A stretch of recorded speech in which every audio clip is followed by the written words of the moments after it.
ਵਾਹਿਗੁਰੂ ਜੀ ਕਾ ਖਾਲਸਾ ਵਾਹਿਗੁਰੂ ਜੀ ਕੀ ਫਤਿਹ। ਸਿੱਖ ਤਵਾਰੀਖ ਦੀ ਇਸ ਕੜੀ ਦੇ ਵਿੱਚ ਆਪਾਂ ਹੁਣ ਦੂਜੀ ਪਾਤਸ਼ਾਹੀ ਗੁਰੂ ਅੰਗਦ ਸਾਹਿਬ ਦੇ ਜੀਵਨ ਬਾਰੇ ਵਿਚਾਰ ਕਰਾਂਗੇ। ਮੇਰੇ ਨਾਲ ਬੈਠੇ ਹਨ ਡਾਕਟਰ ਹਰਜਿੰਦਰ ਸਿੰਘ ਜੀ ਦਲਗੀਰ। ਵੀਰ ਜੀ ਵਾਹਿਗੁਰੂ ਜੀ ਕਾ ਖਾਲਸਾ ਵਾਹਿਗੁਰੂ ਜੀ ਕੀ ਫਤਿਹ। ਸਭ ਤੋਂ ਪਹਿਲਾਂ ਤਾਂ ਆਪਾਂ ਇੱਥੋਂ ਸ਼ੁਰੂ ਕਰਦੇ ਹਾਂ ਜੀ ਕਿ ਕਈ ਲੋਕ ਗੁਰੂ ਨਾਨਕ ਸਾਹਿਬ ਜੀ ਨੂੰ ਗੁਰੂ ਨਾਨਕ ਦੇਵ ਆਖਦੇ ਨੇ ਅਤੇ ਗੁਰੂ ਅੰਗਦ ਸਾਹਿਬ ਜੀ ਨੂੰ ਵੀ ਗੁਰੂ ਅੰਗਦ ਦੇਵ ਆਖਦੇ ਹਨ। ਇਹ ਦੇਵ ਅਤੇ ਸਾਹਿਬ ਵਿੱਚ ਕੀ ਫਰਕ ਹੈ ਅਤੇ ਇਹ ਦੋ ਤਰ੍ਹਾਂ ਦੇ ਨਾਲ ਕਿਉਂ ਨਾਂ ਲਿਆ ਜਾਂਦਾ ਹੈ? ਬੜਾ ਸੋਹਣਾ ਸਵਾਲ ਹੈ ਤੁਹਾਡਾ। ਗੱਲ ਵੀ ਗੁਰੂ ਨਾਨਕ ਸਾਹਿਬ ਅਤੇ ਗੁਰੂ ਅੰਗਦ ਸਾਹਿਬ ਅਤੇ ਗੁਰੂ ਅਰਜਨ ਸਾਹਿਬ ਤਿੰਨਾਂ ਦੇ ਨਾਂ ਨਾਲ ਕੁਝ ਲੋਕ ਦੇਵ ਲਿਖਦੇ ਨੇ। ਪਹਿਲਾਂ ਨਹੀਂ ਸੀ ਲਿਖਦੇ, ਇਹ ਤਕਰੀਬਨ 100 ਸਾਲ ਤੋਂ ਲਿਖਣਾ ਸ਼ੁਰੂ ਕੀਤਾ ਹੈ। 100 ਸਾਲ। ਜਿੱਥੋਂ ਤੱਕ ਮੇਰਾ ਗਿਆਨ ਹੈ, ਭਾਈ ਵੀਰ ਸਿੰਘ ਨੇ ਸਭ ਤੋਂ ਪਹਿਲਾਂ ਦੇਵ ਲਫ਼ਜ਼ ਵਰਤਿਆ, ਕਿਸੇ ਹੋਰ ਨੇ ਨਹੀਂ ਵਰਤਿਆ। ਠੀਕ ਹੈ। ਹੁਣ ਇਹ ਕਾਰਨ ਕੀ ਹੈ, ਉਹਨੇ ਕਿਉਂ ਵਰਤਿਆ, ਇਹੋ ਹੀ ਜਾਣਨ। ਪਰ ਦੇਖੋ, ਸਾਡੇ ਕੋਲ 5 ਜਨਮ ਸਾਖੀਆਂ ਨੇ ਗੁਰੂ ਨਾਨਕ ਸਾਹਿਬ ਬਾਰੇ, ਕਿਸੇ ਵਿੱਚ ਦੇਵ ਲਫ਼ਜ਼ ਨਹੀਂ ਆਉਂਦਾ। ਠੀਕ ਹੈ। ਫਿਰ ਤੁਸੀਂ ਦੇਖੋ, ਸਾਡੇ ਕੋਲ ਸਿੱਖ ਤਵਾਰੀਖ ਦੀਆਂ ਜਿੰਨੀਆਂ ਕਿਤਾਬਾਂ ਨੇ ਸਮੇਤ ਭਾਈ ਸੰਤੋਖ ਸਿੰਘ ਦੇ ਕਿਸੇ 'ਚ ਦੇਵ ਨਹੀਂ ਆਉਂਦਾ, ਗੁਰਸੋਭਾ ਵਿੱਚ ਦੇਵ ਨਹੀਂ ਆਉਂਦਾ, ਭਾਈ ਨੰਦ ਲਾਲ ਦੇਵ ਲਫ਼ਜ਼ ਨਹੀਂ ਵਰਤਦੇ, ਭਾਈ ਗੁਰਦਾਸ ਕਿਸੇ ਗੁਰੂ ਦੇ ਨਾਂ ਨਾਲ ਦੇਵ ਨਹੀਂ ਵਰਤਦਾ। ਫਿਰ ਜਿਹੜੀ ਹੈ ਤਾਂ ਉਹ ਦਸਮ ਗ੍ਰੰਥ 'ਚੋਂ ਜਿਹੜੀ ਚਰਿਤਰੋਪਖਿਆਨ 'ਚੋਂ ਲਈ ਗਈ ਅਰਦਾਸ ਜਿਹੜੀ ਬਣਾਈ ਹੋਈ ਨੇ, ਉਹਦੇ 'ਚ ਵੀ ਕਿਸੇ ਦੇ ਨਾਂ ਨਾਲ ਦੇਵ ਨਹੀਂ। ਤਾਂ ਇਹਦਾ ਮਤਲਬ ਇਹ ਦੇਵ ਯਕੀਨਨ ਜਿਹੜੀ ਕਿ ਇੱਕ ਨਵੀਂ ਕਾਢ ਹੈ, ਇਹ ਕਿਉਂ ਕੱਢੀ ਗਈ ਹੈ ਇਹ ਨਹੀਂ ਕਹਿ ਸਕਦੇ, ਪਰ ਇਹਦਾ ਸ਼ੁਰੂਆਤ ਭਾਈ ਵੀਰ ਸਿੰਘ ਨੇ ਕੀਤਾ, ਜਿਹੜਾ ਕਿ ਬਾਅਦ ਵਿੱਚ ਬਹੁਤ ਸਾਰੇ ਲੋਕਾਂ ਨੇ ਅਪਣਾ ਲਿਆ। ਸੋ ਇਸੇ ਤਰ੍ਹਾਂ ਹੀ ਇੱਕ ਸ੍ਰੀ ਲਫ਼ਜ਼ ਹੈ। ਸ੍ਰੀ ਵੀ ਜਿਹੜਾ ਹੈ ਕਿਸੇ ਥਾਂ 'ਤੇ ਤੁਹਾਨੂੰ ਕਿਸੇ ਗੁਰੂ ਦੇ ਨਾਂ ਨਾਲ ਪੁਰਾਣੀਆਂ ਲਿਖਤਾਂ ਵਿੱਚੋਂ ਨਹੀਂ ਮਿਲਦਾ। ਸਿਰਫ ਉਹਨਾਂ ਜਿਹੜੇ ਪੁਜਾਰੀ ਕਿਸਮ ਦੇ ਬ੍ਰਾਹਮਣੀ ਲੇਖਕ, ਨਿਰਮਲੇ ਲੇਖਕ, ਉਦਾਸੀ ਨੇ, ਉਹਨਾਂ ਦੀ ਰਚਨਾਵਾਂ ਨੂੰ ਛੱਡ ਕੇ ਕਿਸੇ ਸਿੱਖ ਨੇ ਕਿਸੇ ਗੁਰੂ ਦੇ ਨਾਂ ਨਾਲ ਸ੍ਰੀ ਨਹੀਂ ਵਰਤਿਆ। ਗੁਰਬਾਣੀ ਵਿੱਚ ਸ੍ਰੀ ਲਫ਼ਜ਼ ਆਉਂਦਾ ਹੈ, ਪਰ ਉਹ ਸ੍ਰੀ ਉਦੋਂ ਆਉਂਦਾ ਹੈ ਜਦੋਂ ਆਮ ਦੇਵੀ ਦੇਵਤਿਆਂ ਦੇ ਨਾਲੋਂ ਰੱਬ ਨੂੰ ਡਿਫਰੈਂਸ਼ੀਏਟ ਕਰਨਾ ਹੋਵੇ, ਵੱਖਰਾ ਕਰਨਾ ਹੋਵੇ। ਸ੍ਰੀ ਗੁਰਦੇਵ ਇਹ ਨਮः, ਉਹ ਅਕਾਲ ਪੁਰਖ ਵਾਸਤੇ ਸ੍ਰੀ ਵਰਤਿਆ ਜਾਂਦਾ ਹੈ, ਕਿਉਂਕਿ ਬਾਕੀ ਦੇਵਤਿਆਂ ਦੇ ਮੁਕਾਬਲੇ ਸ੍ਰੀ ਮੀਨਸ ਪਹਿਲਾ। ਤੋ ਇਹ ਹੈ ਕਹਾਣੀ। ਇੱਕ ਮਿਸਾਲ ਆਮ ਤੌਰ 'ਤੇ ਦੇ ਦਿੰਦੇ ਹਨ ਵੀ ਚਲੋ ਗੁਰੂ ਨਾਨਕ ਸਾਹਿਬ ਨਾ ਸਹੀ, ਗੁਰੂ ਅੰਗਦ ਸਾਹਿਬ ਨਾ ਸਹੀ, ਗੁਰੂ ਅਰਜਨ ਸਾਹਿਬ ਦੇ ਨਾਂ ਨਾਲ ਆਉਂਦਾ ਹੈ ਭੱਟਾਂ ਦੇ ਸਵੇਆਂ 'ਚ ਜਪਿਓ ਜੀ ਨਰਜਨ ਦੇਵ ਗੁਰੂ ਤਿੰਨ ਸੰਕਟ ਜੋ ਗਰਭ ਨਹੀਂ ਆਇਓ। ਉਹ ਅਸਲ 'ਚ ਇਹਦਾ ਉਚਾਰਨ ਹੀ ਗਲਤ ਹੈ। ਉਹ ਇਸ ਤਰ੍ਹਾਂ ਹੈ, ਜਪਿਓ ਜਿਨ ਅਰਜਨ ਦੇਵ ਗੁਰੂ। ਦੇਵ ਜਿਹੜਾ ਗੁਰੂ ਦਾ ਹਿੱਸਾ ਹੈ, ਗੁਰਦੇਵ ਹੈ, ਜਿਹਨੇ ਗੁਰਦੇਵ ਨੂੰ ਜਪਿਆ, ਗੱਲ ਇਹਦੀ ਹੈ, ਗੁਰਦੇਵ ਦੀ ਹੈ। ਅਰਜਨ ਦੇ ਨਾਂ ਨਾਲ ਦੇਵ ਨਹੀਂ ਹੈ, ਗੁਰੂ ਦੇ ਨਾਂ ਨਾਲ ਦੇਵ ਹੈ, ਗੁਰਦੇਵ। ਅਤੇ ਗੁਰਦੇਵ ਲਫ਼ਜ਼ ਸਾਡੇ ਗੁਰਬਾਣੀ ਵਿੱਚ ਬਹੁਤ ਸਾਰੀਆਂ ਜਗ੍ਹਾ 'ਤੇ ਮਿਲਦਾ ਹੈ। ਸੋ ਇਹ ਦੇਵ ਦਾ ਜਿਹੜਾ ਐਡੀਸ਼ਨ ਹੈ ਗੁਰੂਆਂ ਦੇ ਨਾਂ ਨਾਲ, ਇਹ ਬਹੁਤ ਬਾਅਦ ਦੀ ਹੈ, ਤਕਰੀਬਨ 150 ਸਾਲ ਪੁਰਾਣੀ ਹੈ। ਸਾਨੂੰ ਇਹ ਨਹੀਂ ਵਰਤਣੀ ਚਾਹੀਦੀ। ਬਾਕੀ ਵੀਰ ਜੀ, ਜੇ ਮਾਪਿਆਂ ਵੱਲੋਂ ਨਾਂ ਰੱਖਿਆ ਹੋਵੇ ਤਾਂ ਆਪਾਂ ਮੰਨ ਸਕਦੇ ਹਾਂ ਕਿ ਦੇਵ ਲਫ਼ਜ਼ ਲਾਤਾ ਹੋਏਗਾ ਕਿਸੇ ਨੇ, ਪਰ ਅੰਗਦ ਨਾਮ ਤਾਂ ਗੁਰੂ ਨਾਨਕ ਨੇ ਦਿੱਤਾ ਉਹਨਾਂ ਨੂੰ, ਇਸ ਲਈ ਇਹ ਗੱਲ ਕੋਈ ਜੱਚਦੀ ਨਹੀਂ। ਬਿਲਕੁਲ ਠੀਕ ਹੈ ਤੁਹਾਡੀ ਗੱਲ। ਗੁਰੂ ਅੰਗਦ ਸਾਹਿਬ ਦਾ ਪਹਿਲਾ ਨਾਮ ਭਾਈ ਲਹਿਣਾ ਸੀ। ਜਦੋਂ ਭਾਈ ਫੇਰੂ ਦੇ ਘਰ ਉਹਨਾਂ ਦਾ ਜਨਮ ਹੋਇਆ, ਮਾਤਾ ਰਾਮੋ ਦੇ ਘਰ, ਉਹਨਾਂ ਦੇ ਮਾਤਾ ਦੇ ਨਾਂ ਵੀ ਕਈ ਮਿਲਦੇ ਹਨ। ਇਸ ਤਰ੍ਹਾਂ ਉਹਨਾਂ ਦੇ ਘਰ ਜਦੋਂ ਜਨਮ ਹੋਇਆ 31 ਮਾਰਚ ਅਤੇ 1504 ਦੇ ਦਿਨ ਉਹਨਾਂ ਦਾ ਜਨਮ ਹੋਇਆ। ਇਹ ਜਨਮ ਬਾਰੇ ਵੀ ਸਾਨੂੰ ਜਗ੍ਹਾ ਦਾ ਜਿਹੜਾ ਹੈ ਉਹਦੇ ਬਾਰੇ 2 ਰਾਵਾਂ ਮਿਲਦੀਆਂ ਨੇ। ਇੱਕ ਰਾਏ ਮੁਤਾਬਕ ਉਹਨਾਂ ਦਾ ਜਨਮ ਮੱਤੇ ਦੀ ਸਰਾਂ ਵਿੱਚ ਹੋਇਆ, ਜਿਹਨੂੰ ਹੁਣ ਨਾਗੇ ਦੀ ਸਰਾਂ ਵੀ ਕਹਿੰਦੇ ਆ, ਅਤੇ ਦੂਸਰੇ ਮੁਤਾਬਕ ਹਰੀਕੇ ਵਿੱਚ ਹੋਇਆ। ਹਰੀਕੇ ਵਿੱਚ ਕਿਉਂਕਿ ਗੁਰੂ ਅੰਗਦ ਸਾਹਿਬ ਦੇ ਪਿਤਾ ਭਾਈ ਫੇਰੂ ਜੀ ਜਿਹੜੇ ਉੱਥੋਂ ਛੱਡ ਕੇ ਆ ਗਏ ਸਨ। ਮੱਤੇ ਦੀ ਸਰਾਂ ਕਿਸ ਜ਼ਮਾਨੇ 'ਚ ਬੜਾ ਵੱਡਾ ਸ਼ਹਿਰ ਹੋਇਆ ਕਰਦਾ ਸੀ। ਸਰਾਂ ਤੋਂ ਹੀ ਸਾਨੂੰ ਸਮਝ ਆ ਸਕਦੀ ਹੈ ਵੀ ਜਿਹੜੀ ਸਰਾਂ ਉੱਥੇ ਹੁੰਦੀ ਹੈ ਜਿੱਥੇ ਕਿ ਸੈਂਕੜੇ ਜੇ ਹਜ਼ਾਰਾਂ ਨਾਲ ਤਾਂ ਸੈਂਕੜੇ ਲੋਕ ਜ਼ਰੂਰ ਵਸਦੇ ਹੋਣ, ਔਰ ਇਹ ਉੱਥੇ ਹੁੰਦੀਆਂ ਸਨ ਜਿਹੜੀਆਂ GT ਰੋਡ ਹੁੰਦੀਆਂ ਨੇ, ਜਿਸ ਤਰ੍ਹਾਂ ਜਰਨੈਲੀ ਸੜਕਾਂ ਜਿੱਥੋਂ ਫੌਜਾਂ ਜਾਂ ਵਪਾਰਕ ਕਾਫਲੇ ਲੰਘਦੇ ਹੋਣ। ਕਿਸੇ ਜ਼ਮਾਨੇ 'ਚ ਇਸ ਬੈਲਟ ਵਿੱਚ ਜਿਹੜਾ ਮੱਤੇ ਦੀ ਸਰਾਂ ਹੈ, ਇਹ ਵੀ ਵਪਾਰਕ ਕਾਫਲੇ ਦਾ ਰਸਤਾ ਸੀ, ਅਤੇ ਫੌਜਾਂ ਵੀ ਇੱਧਰੋਂ ਚਲੇ ਕਰ। ਜਦੋਂ ਤੈਮੂਰ ਨੇ ਹਮਲਾ ਕੀਤਾ 14ਵੀਂ ਸਦੀ ਵਿੱਚ, ਅਤੇ ਉਹਨੇ ਇਸ ਸ਼ਹਿਰ ਨੂੰ ਤਬਾਹ ਕੀਤਾ। ਉਹਦੀ ਤਬਾਹੀ ਤੋਂ ਬਾਅਦ 1398 ਦਾ ਉਹਦਾ ਹਮਲਾ ਹੈ, ਅਤੇ ਉਸ ਤੋਂ ਬਾਅਦ ਜਿਹੜੇ ਆਮ ਲੋਕ ਸੀ ਉਹ ਇਸ ਥਾਂ ਨੂੰ ਛੱਡ ਕੇ ਅਤੇ ਵੱਖ-ਵੱਖ ਥਾਵਾਂ 'ਤੇ ਚਲੇ ਗਏ। ਅਤੇ ਭਾਈ ਫੇਰੂ, ਭਾਈ ਲਹਿਣਾ ਦੇ ਪਿਤਾ, ਗੁਰੂ ਅੰਗਦ ਸਾਹਿਬ ਦੇ ਪਿਤਾ, ਇਹ ਜਿਹੜੇ ਨੇ ਹਰੀਕੇ ਜਿਹੜਾ ਪਿੰਡ ਵਿੱਚ ਆ ਗਏ ਨੇ। ਤੋਂ ਹਰੀਕੇ ਵਿੱਚ ਆ ਕੇ ਇਹਨਾਂ ਦਾ ਜਨਮ ਹੋਇਆ। ਤੇ ਜਿਸ ਤਰ੍ਹਾਂ ਮੈਂ ਪਹਿਲਾਂ ਜ਼ਿਕਰ ਕੀਤਾ ਵੀ ਦੂਜੇ ਸੋਮੇ ਮੁਤਾਬਕ, ਕੁਝ ਸੋਮਿਆਂ ਮੁਤਾਬਕ ਮੱਤੇ ਦੀ ਸਰਾਂ ਵਿੱਚ ਉਹਨਾਂ ਦਾ ਜਨਮ ਹੋਇਆ ਹੈ। ਤੋ ਬੇਸ਼ੱਕ ਮੱਤੇ ਦੀ ਸਰਾਂ ਜਨਮ ਹਜ਼ਾਰੀਕੇ, ਪਰ ਉਸ ਤੋਂ ਬਾਅਦ ਇਹ ਸਾਰੇ ਉੱਥੋਂ ਛੱਡ ਕੇ ਆ ਗਏ ਨੇ ਤੇ ਬਾਅਦ ਵਿੱਚ ਇਹਨਾਂ ਨੇ ਖਡੂਰ 'ਚ ਆ ਕੇ ਡੇਰੇ ਲਾਏ ਨੇ। ਗੁਰੂ ਅੰਗਦ ਸਾਹਿਬ ਜੀ ਦਾ ਭਾਈ ਲਹਿਣਾ ਜੀ ਦਾ ਗੁਰੂ ਨਾਨਕ ਸਾਹਿਬ ਨਾਲ ਮੇਲ ਕਿਸ ਤਰ੍ਹਾਂ ਹੋਇਆ? ਬੜੀ ਦਿਲਚਸਪ ਕਹਾਣੀ ਹੈ। ਜਿਸ ਤਰ੍ਹਾਂ ਗੁਰੂ ਅੰਗਦ ਸਾਹਿਬ ਤੇ ਉਹਨਾਂ ਦੇ ਸਾਥੀ ਅਕਸਰ ਜਵਾਲਾ ਜੀ ਜਿਹੜੀ ਇੱਕ ਜਿੱਥੇ ਅੱਗ ਨਿਕਲਦੀ ਹੈ ਪਹਾੜਾਂ ਵਿੱਚੋਂ ਗੈਸਾਂ ਕਰਕੇ, ਉੱਥੇ ਇੱਕ ਮੰਦਿਰ ਬਣਿਆ ਹੋਇਆ ਹੈ ਤੇ ਉਧਰ ਜਾਇਆ ਕਰਦੇ ਸਨ। ਤੋ ਇੱਕ ਵਾਰੀ ਜਾਂਦੇ ਜਾਂਦੇ ਇਹਦਾ ਰਸਤਾ ਜਿਹੜਾ ਸੀਗਾ ਕਰਤਾਰਪੁਰ ਦੇ ਕੋਲੋਂ ਲੰਘਦਾ ਸੀ, ਦਰਿਆ ਪਾਰ ਕਰਨਾ ਪੈਂਦਾ ਸੀ। ਤੋ ਇੱਕ ਵਾਰੀ ਜਿਹੜਾ ਪਿੰਡ ਦਾ ਜਥਾ ਹੈ ਜਿਹਦੇ ਨਾਲ ਇਹ ਜਾ ਰਹੇ ਸਨ, ਉਹ ਜਾ ਰਿਹਾ ਸੀ ਤੇ ਰਾਤ ਪੈ ਗਈ। ਤੋ ਕਰਤਾਰਪੁਰ ਗੁਰੂ ਨਾਨਕ ਸਾਹਿਬ ਕੋਲ ਠਹਿਰੇ ਤੇ ਗੁਰੂ ਨਾਨਕ ਸਾਹਿਬ ਕੋਲ ਅਕਸਰ ਲੋਕ ਆ ਕੇ ਠਹਿਰਿਆ ਕਰਦੇ ਸਨ, ਯਾਤਰੂ ਵੀ ਤੇ ਹੋਰ ਵੀ ਸਿੱਖ ਠਹਿਰਿਆ ਕਰਦੇ ਸਨ। ਤੇ ਉਹ ਜਦੋਂ ਠਹਿਰੇ ਤੇ ਸ਼ਾਮ ਨੂੰ ਦੀਵਾਨ ਲੱਗਾ ਤੇ ਭਾਈ ਲਹਿਣਾ ਨੇ ਗੁਰੂ ਨਾਨਕ ਸਾਹਿਬ ਦੀਆਂ ਸਿੱਖਿਆਵਾਂ ਸੁਣੀਆਂ ਤੇ ਉਹ ਬੜੇ ਮੁਤਾਸਰ ਹੋਏ, ਬੜੇ ਅਸਰਅੰਦਾਜ਼ ਹੋਏ ਤੇ ਉੱਥੇ ਹੀ ਰਹਿਣ ਲੱਗ ਪਏ। ਉਹਨਾਂ ਦੇ ਬਾਕੀ ਸਾਥੀਆਂ ਨੂੰ ਉਹਨਾਂ ਨੇ ਕਿਹਾ ਵੀ ਤੁਸੀਂ ਜਾਣਾ ਤੇ ਜਾਓ, ਮੈਂ ਤਾਂ ਇੱਥੇ ਗੁਰੂ ਨਾਨਕ ਸਾਹਿਬ ਕੋਲ ਹੀ ਰਹਾਂਗਾ। ਤੇ ਜਿਸ ਦੇਵੀ ਦੇ ਮਸਨੂਈ ਦੇਵੀ ਦੇ ਤੁਸੀਂ ਦਰਸ਼ਨ ਕਰਨ ਜਾ ਰਹੇ ਹੋ, ਉਹ ਤਾਂ ਕਦੇ ਨਜ਼ਰ ਆਉਣੀ ਹੈ ਕਿ ਨਹੀਂ ਆਣੀ, ਪਰ ਮੈਨੂੰ ਅਸਲ ਪ੍ਰਤੱਖ ਗਿਆਨ ਜਿਹੜਾ ਹੈ ਉਹ ਮਿਲ ਗਿਆ। ਮੈਨੂੰ ਇਸ ਤੋਂ ਵੱਧ ਕਿਸੇ ਹੋਰ ਰੂਹਾਨੀ ਗਿਆਨ ਦੀ ਜ਼ਰੂਰਤ ਨਹੀਂ ਹੈ। ਤੋਂ ਉਸ ਤੋਂ ਬਾਅਦ ਗੁਰੂ ਅੰਗਦ ਸਾਹਿਬ ਅਗਲੇ ਸਾਰਾ ਸਮਾਂ ਉੱਥੇ ਹੀ ਰਹਿਣ ਲੱਗ ਪਏ। ਵੀਰ ਜੀ, ਗੁਰੂ ਨਾਨਕ ਸਾਹਿਬ ਨਾਲ ਮਿਲਾਪ ਤੋਂ ਬਾਅਦ ਭਾਈ ਲਹਿਣੇ ਦੇ ਜੀਵਨ ਵਿੱਚ ਕੀ ਬਦਲਾਅ ਆਇਆ?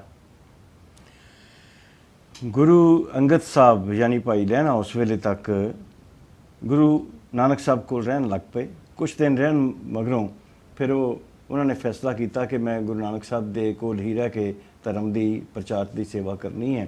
ਤੋਂ ਆਪਣੇ ਪਿੱਛੋਂ ਕੁਝ ਦਿਨਾਂ ਬਾਅਦ ਪਿੰਡ ਗਏ, ਆਪਣੀਆਂ ਸਾਰੀਆਂ ਜ਼ਿੰਮੇਵਾਰੀਆਂ ਤੋਂ ਸੁਰਖਰੂ ਹੋ ਕੇ ਆਪ ਗੁਰੂ ਨਾਨਕ ਸਾਹਿਬ ਕੋਲ ਰਹਿਣ ਲੱਗ ਪਏ ਤੇ ਧਰਮ ਪ੍ਰਚਾਰ ਵਿੱਚ ਹਿੱਸਾ ਵੰਡਾਉਣ ਲੱਗ ਪਏ, ਸੇਵਾ ਕਰਨ ਵਿੱਚ ਹਿੱਸਾ ਵੰਡਾਉਣ ਲੱਗ ਪਏ। ਸਭ ਤੋਂ ਵੱਡੀ ਜਿਹੜੀ ਗੱਲ ਸੀ, ਉਹਨਾਂ ਨੇ ਗੁਰਬਾਣੀ ਦਾ ਮੁਤਾਲਿਆ ਕੀਤਾ, ਗੁਰਬਾਣੀ ਦੀ ਪੜ੍ਹਾਈ ਕੀਤੀ, ਸਿੱਖ ਫਲਸਫੇ ਦੀ ਸਮਝ ਲਈ, ਗੁਰੂ ਨਾਨਕ ਸਾਹਿਬ ਕੋ ਗਿਆਨ ਹਾਸਲ ਕੀਤਾ। ਔਰ ਗਿਆਨ ਹਾਸਲ ਕਰਨ ਤੋਂ ਬਾਅਦ ਉਹ ਕੁਝ ਹੀ ਚਿਰ ਵਿੱਚ ਇੰਨੇ ਜ਼ਿਆਦਾ ਮਾਹਿਰ ਹੋ ਗਏ ਸਿੱਖ ਫਲਸਫੇ ਦੇ ਕਿ ਉੱਥੇ ਗੁਰਬਾਣੀ ਦੀ ਕਥਾ ਵੀ ਕਰਨ ਲੱਗ ਪਏ। ਉਸ ਤੋਂ ਬਾਅਦ ਗੁਰੂ ਨਾਨਕ ਸਾਹਿਬ ਜੀ ਨੇ ਉਹਨਾਂ ਨੂੰ ਚੁਣਿਆ ਸੇਵਾ ਵਾਸਤੇ। ਹਾਂ, ਇਹਦੇ ਬਾਰੇ ਵੀ ਬੜੀ ਸਾਡੇ ਕੋਲ ਵੱਖਰੀ ਕਿਸਮ ਦੀਆਂ ਕਹਾਣੀਆਂ ਮਿਲਦੀਆਂ ਨੇ।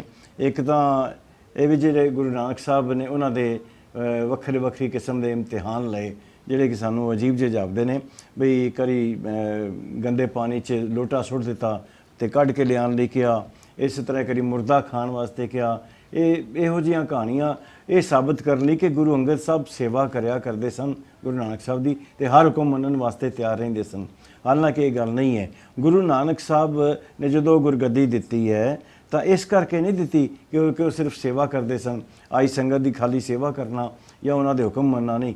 ਗੁਰੂ ਅੰਗਦ ਸਾਹਿਬ ਸਿੱਖ ਫਲਸਫੇ ਬਾਰੇ ਗੁਰੂ ਨਾਨਕ ਸਾਹਿਬ ਕੋਲੋਂ ਪੂਰਾ ਗਿਆਨ ਹਾਸਿਲ ਕਰ ਚੁੱਕੇ ਸਨ ਤੇ ਉਹਦੀ ਸ਼ਰਤ ਇਹ ਹੁੰਦੀ ਕਿ ਗੁਰਗੱਦੀ ਦੇਣ ਦਾ ਮਤਲਬ ਇਹ ਹੈ ਕਿ ਉਸ ਨੇ ਅੱਗੋਂ ਗਿਆਨ ਨੂੰ ਵੰਡਣਾ ਹੈ। ਜੇ ਬੰਦੇ ਕੋਲ ਗਿਆਨ ਨਹੀਂ ਹੈ ਤੇ ਇਹ ਕੋਈ ਡੇਰਾ ਤਾਂ ਹੈ ਨਹੀਂ ਹੈ ਜਿੱਥੋਂ ਅੱਗੋਂ ਆ ਕੇ ਤੁਸੀਂ ਲੰਗਰ ਦੀ ਸੇਵਾ ਕਰ ਛੱਡੀ, ਰਿਹਾਇਸ਼ ਦੀ ਸੇਵਾ ਕਰ ਛੱਡੀ। ਇਹ ਡੇਰਿਆਂ 'ਚ ਹੁੰਦਾ ਹੈ। ਗੁਰਗੱਦੀ ਦਾ ਮਤਲਬ ਹੈ ਗੁਰੂ ਦੇ ਗਿਆਨ ਨੂੰ ਵੰਡਣ ਦੇ ਕਾਬਿਲ ਹੋਣਾ। ਕਿਸੇ ਵੀ ਗੁਰੂ ਨੇ ਗੁਰਗੱਦੀ ਦਿੱਤੀ ਹੈ, ਭਾਵੇਂ ਗੁਰੂ ਅੰਗਦ ਸਾਹਿਬ ਨੇ ਦਿੱਤੀ, ਭਾਵੇਂ ਗੁਰੂ ਅਮਰਦਾਸ ਸਾਹਿਬ ਨੇ ਦਿੱਤੀ ਹੈ, ਤਾਂ ਉਹ ਇਸੇ ਸ਼ਰਤ ਦਿੱਤੀ ਹੈ ਕਿ ਜਿਹੜਾ ਅਗਲਾ ਜਾਨਨਸ਼ੀਨ ਹੈ ਉਹ ਸਿੱਖੀ ਦਾ ਪ੍ਰਚਾਰ ਕਰਨ ਦੇ ਕਾਬਿਲ ਹੈ, ਸਿੱਖੀ ਦੇ ਫਲਸਫੇ ਨੂੰ ਸਮਝਣ ਦੇ ਕਾਬਿਲ ਹੈ, ਗੁਰਬਾਣੀ ਨੂੰ ਸਮਝ ਸਕਦਾ ਹੈ ਤੇ ਬਾਕੀ ਸਾਰੀਆਂ ਜਿਹੜੀਆਂ ਨੇ ਯੋਗਤਾਵਾਂ ਜਿਹੜੀਆਂ ਨੇ, ਬਾਕੀ ਸਾਰੀਆਂ ਕਾਬਲੀਅਤਾਂ ਨੇ, ਸਾਰੇ ਗੁਣ ਨੇ, ਖੂਬੀਆਂ ਨੇ ਜੋ ਇੱਕ ਗੁਰੂ 'ਚ ਹੋਣੀ ਚਾਹੀਦੀਆਂ, ਉਹ ਉਹਨਾਂ ਵਿੱਚ ਹਨ। ਤਾਂ ਗੁਰਗੱਦੀ ਦਿਆ ਕਰਦੇ ਸਨ। ਇਸੇ ਕਰਕੇ ਭਾਈ ਲਹਿਣਾ ਨੂੰ ਗੁਰਗੱਦੀ ਦਿੱਤੀ ਤੇ ਨਾਲ ਹੀ ਉਹਨਾਂ ਨੂੰ ਨਾਮ ਵੀ ਅੰਗਦ ਦਿੱਤਾ। ਅੰਗਦ ਦਾ ਮਤਲਬ ਹੈ ਮੇਰਾ ਅੰਗ, ਕਿਸੇ ਦਾ ਅੰਗ। ਤੋ ਗੁਰੂ ਨਾਨਕ ਸਾਹਿਬ ਨੇ ਨਾ ਅੰਗਦ ਦੇਵ ਨਹੀਂ ਸੀ ਦਿੱਤਾ, ਖਾਲੀ ਅੰਗਦ ਦਿੱਤਾ ਸੀ ਕਿਉਂਕਿ ਅੰਗਦ ਦੇ ਨਾਲ ਦੇਵ ਦਾ ਉਂਝ ਵੀ ਸੰਬੰਧ ਕੋਈ ਨਹੀਂ। ਤੋ ਇਸ ਤਰ੍ਹਾਂ ਜਿਸ ਤਰ੍ਹਾਂ ਮੈਂ ਪਹਿਲਾਂ ਜ਼ਿਕਰ ਕਰਕੇ ਹਟਿਆ, ਨਾਂ ਜਿਹੜਾ ਉਹਨਾਂ ਦਾ ਗੁਰੂ ਅੰਗਦ ਸਾਹਿਬ ਰੱਖਿਆ। ਭਾਈ ਸੱਤਾ ਬਲਵੰਡ ਜੀ ਨੇ ਲਿਖਿਆ, ਜੋਤ ਉਹਾ ਜੁਗਤ ਸਾਏ ਸਹਿਕਾਇਆ ਫੇਰ ਪਲਟ ਗਏ। ਬਿਲਕੁਲ, ਗੁਰੂ ਅੰਗਦ ਸਾਹਿਬ ਗੁਰੂ ਨਾਨਕ ਦਾ ਹੀ ਰੂਪ ਨੇ। ਬਿਲਕੁਲ ਠੀਕ। ਪਰ ਫਿਰ ਵੀ ਦੇਖੋ ਕਿੰਨੀ ਇਹ ਦਿਲਚਸਪ ਗੱਲ ਆ ਕਿ ਉਹਨਾਂ ਨੇ ਆਪਣਾ ਪ੍ਰਚਾਰ ਕੇਂਦਰ ਖਡੂਰ ਸਾਹਿਬ ਨੂੰ ਚੁਣਿਆ। ਹਾਂ, ਇਹ ਬੜੀ ਅਹਿਮ ਗੱਲ ਹੈ ਕਿ ਗੁਰੂ ਅੰਗਦ ਸਾਹਿਬ ਨੇ ਕਰਤਾਰਪੁਰ ਨੂੰ ਛੱਡ ਕੇ, ਜਿਸ ਨੂੰ ਗੁਰੂ ਨਾਨਕ ਸਾਹਿਬ ਨੇ ਸਿੱਖੀ ਦਾ ਸੈਂਟਰ ਬਣਾਇਆ ਸੀ, ਖਡੂਰ ਸਾਹਿਬ ਚਲੇ ਗਏ। ਕਿਉਂ ਚਲੇ ਗਏ? ਜੇ ਤੇ ਜਿਸ ਤਰ੍ਹਾਂ ਆਪਾਂ ਗੱਲ ਕੀਤੀ ਸੀ ਕਿ ਸ੍ਰੀ ਚੰਦ ਨੇ ਗੁਰੂ ਨਾਨਕ ਸਾਹਿਬ ਦੀ ਯਾਦਗਾਰ ਬਣਾਉਣ ਦੀ ਨਾਕਾਮਯਾਬ ਕੋਸ਼ਿਸ਼ ਕੀਤੀ। ਉਹ ਕੋਸ਼ਿਸ਼ ਦੇ ਵਿੱਚੋਂ ਇੱਕ ਡੇਰਾ ਪਨਪ ਸਕਦਾ ਸੀ, ਤੇ ਇਹਦਾ ਮਤਲਬ ਜੇ ਗੁਰੂ ਅੰਗਦ ਸਾਹਿਬ ਵੀ ਉੱਥੇ ਰਹਿੰਦੇ ਤਾਂ ਉੱਥੇ ਦੋ ਡੇਰੇ ਕਾਇਮ ਹੋ ਸਕਦੇ ਸਨ। ਲੋਕਾਂ ਨੇ ਦੋਨਾਂ ਨੂੰ ਡੇਰੇ ਸਮਝ ਲੈਣਾ ਸੀ। ਇਸ ਕਰਕੇ ਗੁਰੂ ਅੰਗਦ ਸਾਹਿਬ ਨੇ ਕਰਤਾਰਪੁਰ ਨੂੰ ਛੱਡ ਦਿੱਤਾ, ਤੇ ਜਿਹੜੀ ਜੱਦੀ ਜਾਇਦਾਦ ਸੀ ਗੁਰੂ ਨਾਨਕ ਸਾਹਿਬ ਦੀ ਉਹ ਉਹਨਾਂ ਦੇ ਪੁੱਤਰਾਂ ਦੇ ਹਵਾਲੇ ਕਰਕੇ ਤੇ ਆਪ ਖਡੂਰ ਸਾਹਿਬ ਆ ਗਏ, ਉਸ ਤੋਂ ਦੂਰ ਕਾਫੀ ਦੂਰ ਆ ਕੇ, ਤਾਂ ਜੋ ਇੱਕ ਸਿੱਖੀ ਦਾ ਨਵਾਂ ਸੈਂਟਰ ਕਾਇਮ ਕਰ ਸਕਣ। ਖਡੂਰ ਸਾਹਿਬ ਦੀ ਅਹਿਮੀਅਤ ਇਸ ਕਰਕੇ ਵੀ ਹੈ ਕਿ ਉਹ ਰਾਵੀ ਦਰਿਆ ਦੇ ਕੋਲ ਸੀ ਤੇ ਇਹ ਬਿਆਸ ਦਰਿਆ ਦੇ ਕੋਲ ਸੀ। ਦੋਨਾਂ ਵਿੱਚ ਬਹੁਤ ਵੱਡਾ ਫਾਸਲਾ ਸੀ, ਤਾਂ ਜੋ ਸੰਗਤ ਕਨਫਿਊਜ਼ ਹੋ ਕੇ ਗਲਤੀ ਨਾਲ ਕੁਝ ਉਧਰ ਨਾ ਜਾ ਸਕੇ ਤੇ ਇੱਧਰ ਨਾ ਜਾ ਸਕੇ। ਇੱਕੋ ਹੀ ਸਿੱਖੀ ਦਾ ਸੈਂਟਰ ਮੰਨਿਆ ਜਾਏ, ਜਿਸ ਨੇ ਬਾਅਦ ਵਿੱਚ ਜਾ ਕੇ ਬਹੁਤ ਵੱਡਾ ਫਾਇਦਾ ਦਿੱਤਾ ਤੇ ਸਿੱਖੀ ਦਾ ਇੱਕੋ ਹੀ ਸੈਂਟਰ ਕਾਇਮ ਰਹਿਣ ਦਿੱਤਾ। ਠੀਕ ਹੈ ਵੀਰ ਜੀ, ਇੱਥੇ ਬਹੁਤ ਮਹਾਨ ਕੰਮ ਹੋਏ, ਜਿਨ੍ਹਾਂ ਵਿੱਚੋਂ ਆਪਾਂ ਸਭ ਤੋਂ ਪਹਿਲਾਂ ਗੁਰਮੁਖੀ ਲਿਪੀ ਦੀ ਗੱਲ ਕਰੀਏ। ਗੁਰੂ ਅੰਗਦ ਸਾਹਿਬ ਜੀ ਨੇ ਗੁਰਮੁਖੀ ਲਿਪੀ ਲਈ ਕੀ ਕੰਮ ਕੀਤਾ? ਆਮ ਤੌਰ ਤੇ ਗੁਰੂ ਅੰਗਦ ਸਾਹਿਬ ਦਾ ਨਾਮ ਗੁਰਮੁਖੀ ਲਿਪੀ ਨਾਲ ਹੀ ਜੋੜਿਆ ਜਾਂਦਾ ਹੈ, ਵੀ ਇਸ ਦੇ ਕ੍ਰੀਏਟਰ ਜਿਹੜੇ ਸਨ, ਇਸ ਨੂੰ ਬਣਾਉਣ ਵਾਲੇ ਗੁਰੂ ਅੰਗਦ ਸਾਹਿਬ ਸਨ। ਹਾਲਾਂਕਿ ਇਹ ਗੱਲ ਨਹੀਂ ਹੈ। ਗੱਲ ਇਹ ਵੀ ਗੁਰੂ ਨਾਨਕ ਸਾਹਿਬ ਨੇ ਜਿਹੜੀ ਆਪਣੀ ਬਾਣੀ ਲਿਖੀ ਹੈ, ਜਾਂ ਜਿਹੜੀ ਬਾਣੀ ਉਹ ਉੱਥੋਂ ਲਿਖ ਕੇ ਲਿਆਏ ਨੇ ਭਗਤਾਂ ਦੀ, ਜਿਹੜੇ ਜਿੱਥੇ ਜਿੱਥੇ ਮਿਲਦੇ ਰਹੇ ਨੇ, ਜਾਂ ਫਰੀ ਇਹ ਜਿੰਨੀ ਵੀ ਬਾਣੀ ਹੈ ਉਹ ਲਿਖ ਕੇ ਲਿਆਏ, ਉਹ ਕਿਸੇ ਲਿਪੀ 'ਚ ਲਿਖੀ ਹੋਏਗੀ। ਗੁਰੂ ਨਾਨਕ ਸਾਹਿਬ ਨੇ ਜਦੋਂ ਆਪ ਪੜ੍ਹਾਈ ਸ਼ੁਰੂ ਕੀਤੀ, ਸਿੱਧੋਂ ਆਇਆ ਲਿਪੀ ਉਹਨਾਂ ਨੇ ਸਿੱਖੀ, ਜਿਹੜੀ ਕਿ ਪੰਜਾਬੀ ਦਾ ਮੂਲ ਰੂਪ ਸੀਗੀ, ਜਿਹਦੇ 'ਚ ਬਾਅਦ 'ਚ ਲਗਾ ਮਾਤਰਾ ਪਾ ਕੇ ਤੇ ਪੂਰਨ ਇਸ ਨੂੰ ਇੱਕ ਪ੍ਰੋਪਰ ਰੂਪ ਦਿੱਤਾ ਗਿਆ। ਫਿਰ ਟਾਕਰੀ, ਠਾਕਰੀ, ਸ਼ਾਰਦਾ, ਇਹ ਜਿਹੜੀਆਂ ਪੁਰਾਣੀਆਂ ਖਰੋਸ਼ਟੀ, ਬ੍ਰਹਮੀ, ਉਹਦੇ 'ਚ ਸਾਡੇ ਕੋਲ ਲਫ਼ਜ਼ ਅੱਖਰ ਮਿਲਦੇ ਨੇ, ਹਰਫ ਮਿਲਦੇ ਨੇ, ਜਿਹੜੇ ਕਿ ਗੁਰਮੁਖੀ ਦੇ ਵਿੱਚ ਮੌਜੂਦ ਨੇ। ਸੋ ਇਹ ਲਿਪੀ ਜਿਹੜੀ ਹੈ ਇੱਕ ਰੂਪ ਵਿੱਚ ਪਹਿਲਾਂ ਮੌਜੂਦ ਸੀ, ਤੇ ਗੁਰੂ ਅੰਗਦ ਸਾਹਿਬ ਨੇ ਇਸ ਨੂੰ ਫਾਰਮਲਾਈਜ਼ ਕੀਤਾ, ਇਸ ਨੂੰ ਜਥੇਬੰਦ ਜਿੱਦਾਂ ਕਰੀਦਾ ਨਾ ਕਿਸੇ ਚੀਜ਼ ਨੂੰ, ਇਹਨੂੰ ਇੱਕ ਸਿਸਟਮ ਦਿੱਤਾ। ਇਹ ਸਿਸਟਮ ਦੇ ਕੇ ਉਹਨਾਂ ਨੇ ਇਹਦੇ 35 ਅੱਖਰ ਤੇ ਕੰਨਾ, ਸਿਹਾਰੀ, ਬਿਹਾਰੀ ਜਿਹੜੇ ਸਵਰ ਜਿਹੜੇ ਨੇ ਉਹ ਵੀ ਜਿਹੜੇ ਕਾਇਮ ਕਰਕੇ ਤੇ ਇਸ ਨੂੰ ਇੱਕ ਸਾਹਿਤਕ ਲਿਪੀ ਦੇ ਰੂਪ ਵਿੱਚ ਕਾਇਮ ਕੀਤਾ। ਇਹ ਹੈ ਗੁਰੂ ਅੰਗਦ ਸਾਹਿਬ ਦੀ ਕੰਟਰੀਬਿਊਸ਼ਨ। ਔਰ ਇਹ ਦਾ ਬੜਾ ਵੱਡਾ ਫਾਇਦਾ ਹੋ ਗਿਆ ਕਿ ਸਿੱਖ ਜਿਹੜੇ ਨੇ ਉਹ ਇੱਕ ਲਿਪੀ ਨਾਲ ਬੱਝੇ ਹੋਣ ਕਰਕੇ ਇੱਕ ਯੂਨਾਈਟਿਡ ਕੌਮ ਵਾਲਾ ਜਿਹੜਾ ਉਹਦਾ ਸ਼ੁਰੂਆਤ ਇੱਥੋਂ ਬਣ ਚੁੱਕੀ ਸੀ। ਬਿਲਕੁਲ ਵੀਰ ਜੀ, ਨਾਲੇ ਪੰਜਾਬੀ ਦੇ ਨਾਲ ਅਪਣੱਤ ਵੀ ਪੈਦਾ ਹੋ ਗਈ ਕਿ ਗੁਰਮੁਖੀ ਗੁਰੂਆਂ ਦੇ ਨਾਲ ਜੁੜੀ ਹੋਈ ਚੀਜ਼ ਹੈ ਇੱਕ। ਫਿਰ ਗੁਰੂ ਸਾਹਿਬਾਨ ਨੇ ਇਹਦਾ ਪ੍ਰਚਾਰ ਕਰਨ ਦੇ ਲਈ ਇਹ ਵੀ ਕਿਹਾ ਜਾਂਦਾ ਕਿ ਆਪਣੇ ਹੱਥੀਂ ਕਾਇਦੇ ਲਿਖ ਕੇ ਦਿੱਤੇ ਬੱਚਿਆਂ ਨੂੰ ਖੁਦ ਸਿਖਾਉਂਦੇ ਸੀ। ਬਿਲਕੁਲ ਠੀਕ ਹੈ। ਗੁਰੂ ਅੰਗਦ ਸਾਹਿਬ ਨੇ ਗੁਰਮੁਖੀ ਲਿਪੀ ਦੇ ਕਾਇਦੇ ਵੀ ਤਿਆਰ ਕੀਤੇ ਔਰ ਇਸ ਤਰ੍ਹਾਂ ਬੱਚਿਆਂ ਵਾਸਤੇ ਕਲਾਸਾਂ ਵੀ ਲਾਈਆਂ। ਉੱਥੇ ਸਕੂਲ ਚੱਲਦਾ ਸੀ।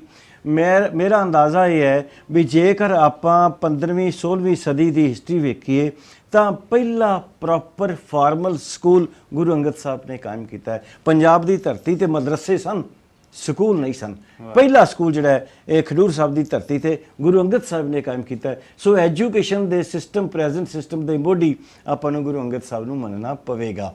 ਤਾਂ ਗੁਰੂ ਅੰਗਦ ਸਾਹਿਬ ਨੇ ਕਿਉਂਕਿ ਗੁਰਮੁਖੀ ਲਿਪੀ ਆ ਗਈ ਤੇ ਜਿਹੜੀਆਂ ਕਿਤਾਬਾਂ ਜਿਹੜੀਆਂ ਤਿਆਰ ਕੀਤੀਆਂ ਜਾ ਸਕਦੀਆਂ ਸਨ, ਉਹ ਵੱਧ ਤੋਂ ਵੱਧ ਕਿਤਾਬਾਂ ਤਿਆਰ ਕਰਵਾ ਕੇ ਤੇ ਇਸ ਨੂੰ ਬਾਕੀ ਸੈਂਟਰਾਂ ਵਿੱਚ ਵੀ ਸਿੱਖਣ ਦੇ ਵਾਸਤੇ ਇੱਕ ਸਿਸਟਮ ਕਾਇਮ ਕਰ ਦਿੱਤਾ। ਸੋ ਇਹ ਬੜੀ ਵੱਡੀ ਕੰਟਰੀਬਿਊਸ਼ਨ ਹੈ ਗੁਰੂ ਅੰਗਦ ਸਾਹਿਬ ਦੀ।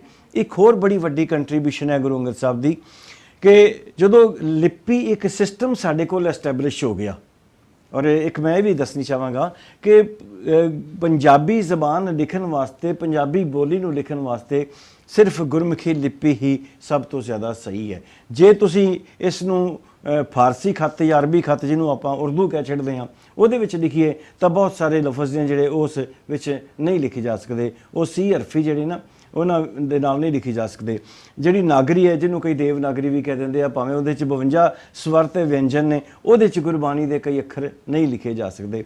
ਪ੍ਰੋਫੈਸਰ ਪ੍ਰੇਮ ਪ੍ਰਕਾਸ਼ ਨੇ ਆਪਣੀ ਕਿਤਾਬ ਵਿੱਚ ਇਹ ਸਾਬਿਤ ਕੀਤਾ ਹੈ ਕਿ ਨਾਗਰੀ ਔਰ ਫਾਰਸੀ ਅਰਬੀ ਜਿਹੜੇ ਆ ਉਹ ਪੰਜਾਬੀ ਲਿਖਣ ਦੇ ਕਾਬਿਲ ਨਹੀਂ ਹਨ।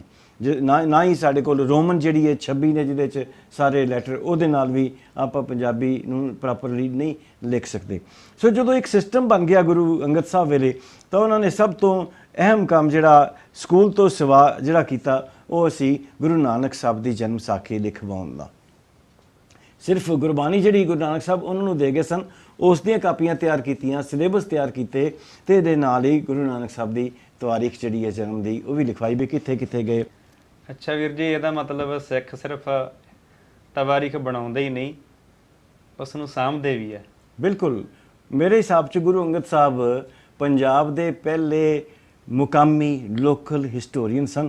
ਕਿਸੇ ਨੇ ਉਸ ਤੋਂ ਪਹਿਲਾਂ ਪੰਜਾਬ ਦੀ ਹਿਸਟਰੀ, ਸਿੱਖਾਂ ਦੀ ਹਿਸਟਰੀ ਤਾਂ ਖੈਰ ਬਾਅਦ ਦੀ ਗੱਲ ਹੈ, ਪੰਜਾਬ ਦੀ ਪੁਰਾਣੀ ਹਿਸਟਰੀ ਵੀ ਕਿਸੇ ਨੇ ਪੰਜਾਬੀ ਨੇ ਨਹੀਂ ਲਿਖੀ। ਸੋ ਗੁਰੂ ਅੰਗਦ ਸਾਹਿਬ ਜਿੱਥੇ ਸਕੂਲਾਂ ਦੇ ਮੋਢੀ ਸਨ, ਜਿੱਥੇ ਇੱਕ ਲਿਪੀ ਦੇ ਆਰਗੇਨਾਈਜ਼ਰ ਸਨ, ਇੱਥੇ ਉਹ ਇੱਕ ਹਿਸਟੋਰੀਅਨ ਵੀ ਸਨ। ਅੱਛਾ ਵੀਰ ਜੀ, ਇਹਦੇ ਨਾਲ ਇੱਕ ਹੋਰ ਵੀ ਗੱਲ ਜੁੜੀ ਹੋਈ ਹੈ ਕਿ ਗੁਰੂ ਮਹਾਰਾਜ ਜੀ ਨੇ ਜਿੱਥੇ ਇਤਿਹਾਸ ਲਿਖਵਾਇਆ, ਬੱਚਿਆਂ ਨੂੰ ਸਿੱਖਿਆ ਦਿੱਤੀ, ਉਹ ਇਸ ਕੰਮ ਪ੍ਰਤੀ ਇੰਨਾ ਸਮਰਪਿਤ ਸੀ ਕਿ ਉਹਨਾਂ ਨੇ ਹਮਾਯੂ ਬਾਦਸ਼ਾਹ ਦੀ ਵੀ ਪਰਵਾਹ ਨਹੀਂ ਕੀਤੀ ਜਦੋਂ ਉਹ ਆਇਆ ਚੱਲ ਕੇ। ਬਿਲਕੁਲ, ਸਾਡੇ ਕੋਲ ਇਹ ਵੀ 1552 'ਚ ਗੁਰੂ ਅੰਗਦ ਸਾਹਿਬ ਜਿਹੜੇ ਨੇ ਉਹਨਾਂ ਦੀ ਡੈਥ ਹੁੰਦੀ ਹੈ ਤੇ 1539 ਵਿੱਚ ਉਹਨਾਂ ਨੂੰ ਗੁਰਗੱਦੀ ਮਿਲਦੀ ਹੈ। 13 ਸਾਲ ਦਾ ਸਮਾਂ ਹੈ ਔਰ ਇਸ ਦੇ ਵਿੱਚ ਦੋ ਬੜੀਆਂ ਵੱਡੀਆਂ ਘਟਨਾਵਾਂ ਹੁੰਦੀਆਂ ਨੇ।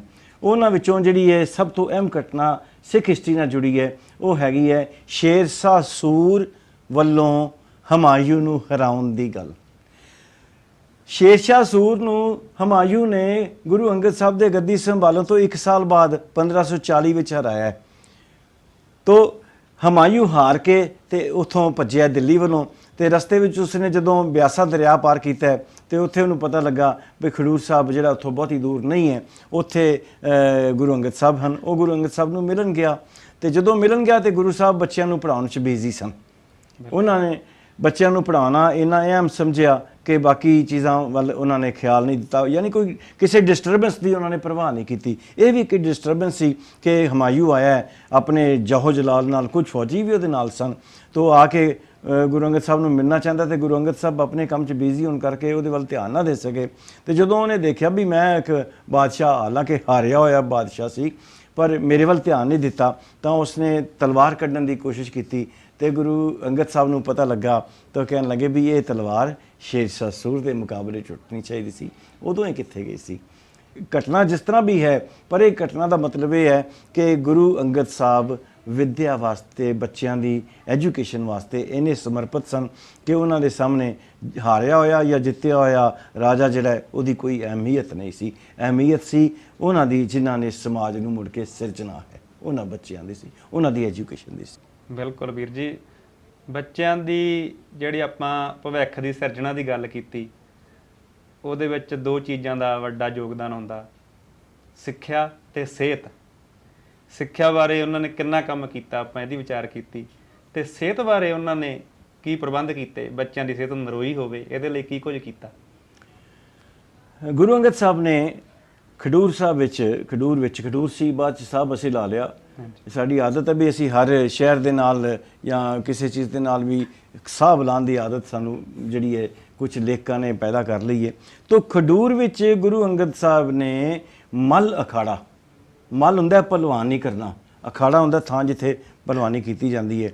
ਇਹ ਨਹੀਂ ਵੀ ਸਿਰਫ ਭਲਵਾਨੀ ਦਾ ਕੰਮ ਹੀ ਹੁੰਦਾ ਸੀ, ਉੱਥੇ ਖੇਡਾਂ ਦਾ ਕੰਮ ਜਿਹੜਾ ਹੋਇਆ ਕਰਦਾ ਸੀ। ਗੁਰੂ ਸਾਹਿਬ ਘੋਲ ਕਰਾਇਆ ਕਰਦੇ ਸੀ, ਬਾਕੀ ਖੇਡਾਂ ਕਰਾਇਆ ਕਰਦੇ ਸਨ। ਤੋ ਉਹ ਖੇਡਾਂ ਦੇ ਵਾਸਤੇ ਜਿਹੜਾ ਮੱਲ ਅਖਾੜਾ ਸੀ, ਉਸ ਦੀ ਸ਼ੁਰੂਆਤ ਜਿਹੜੀ ਹੈ ਗੁਰੂ ਅੰਗਦ ਸਾਹਿਬ ਨੇ ਕੀਤੀ।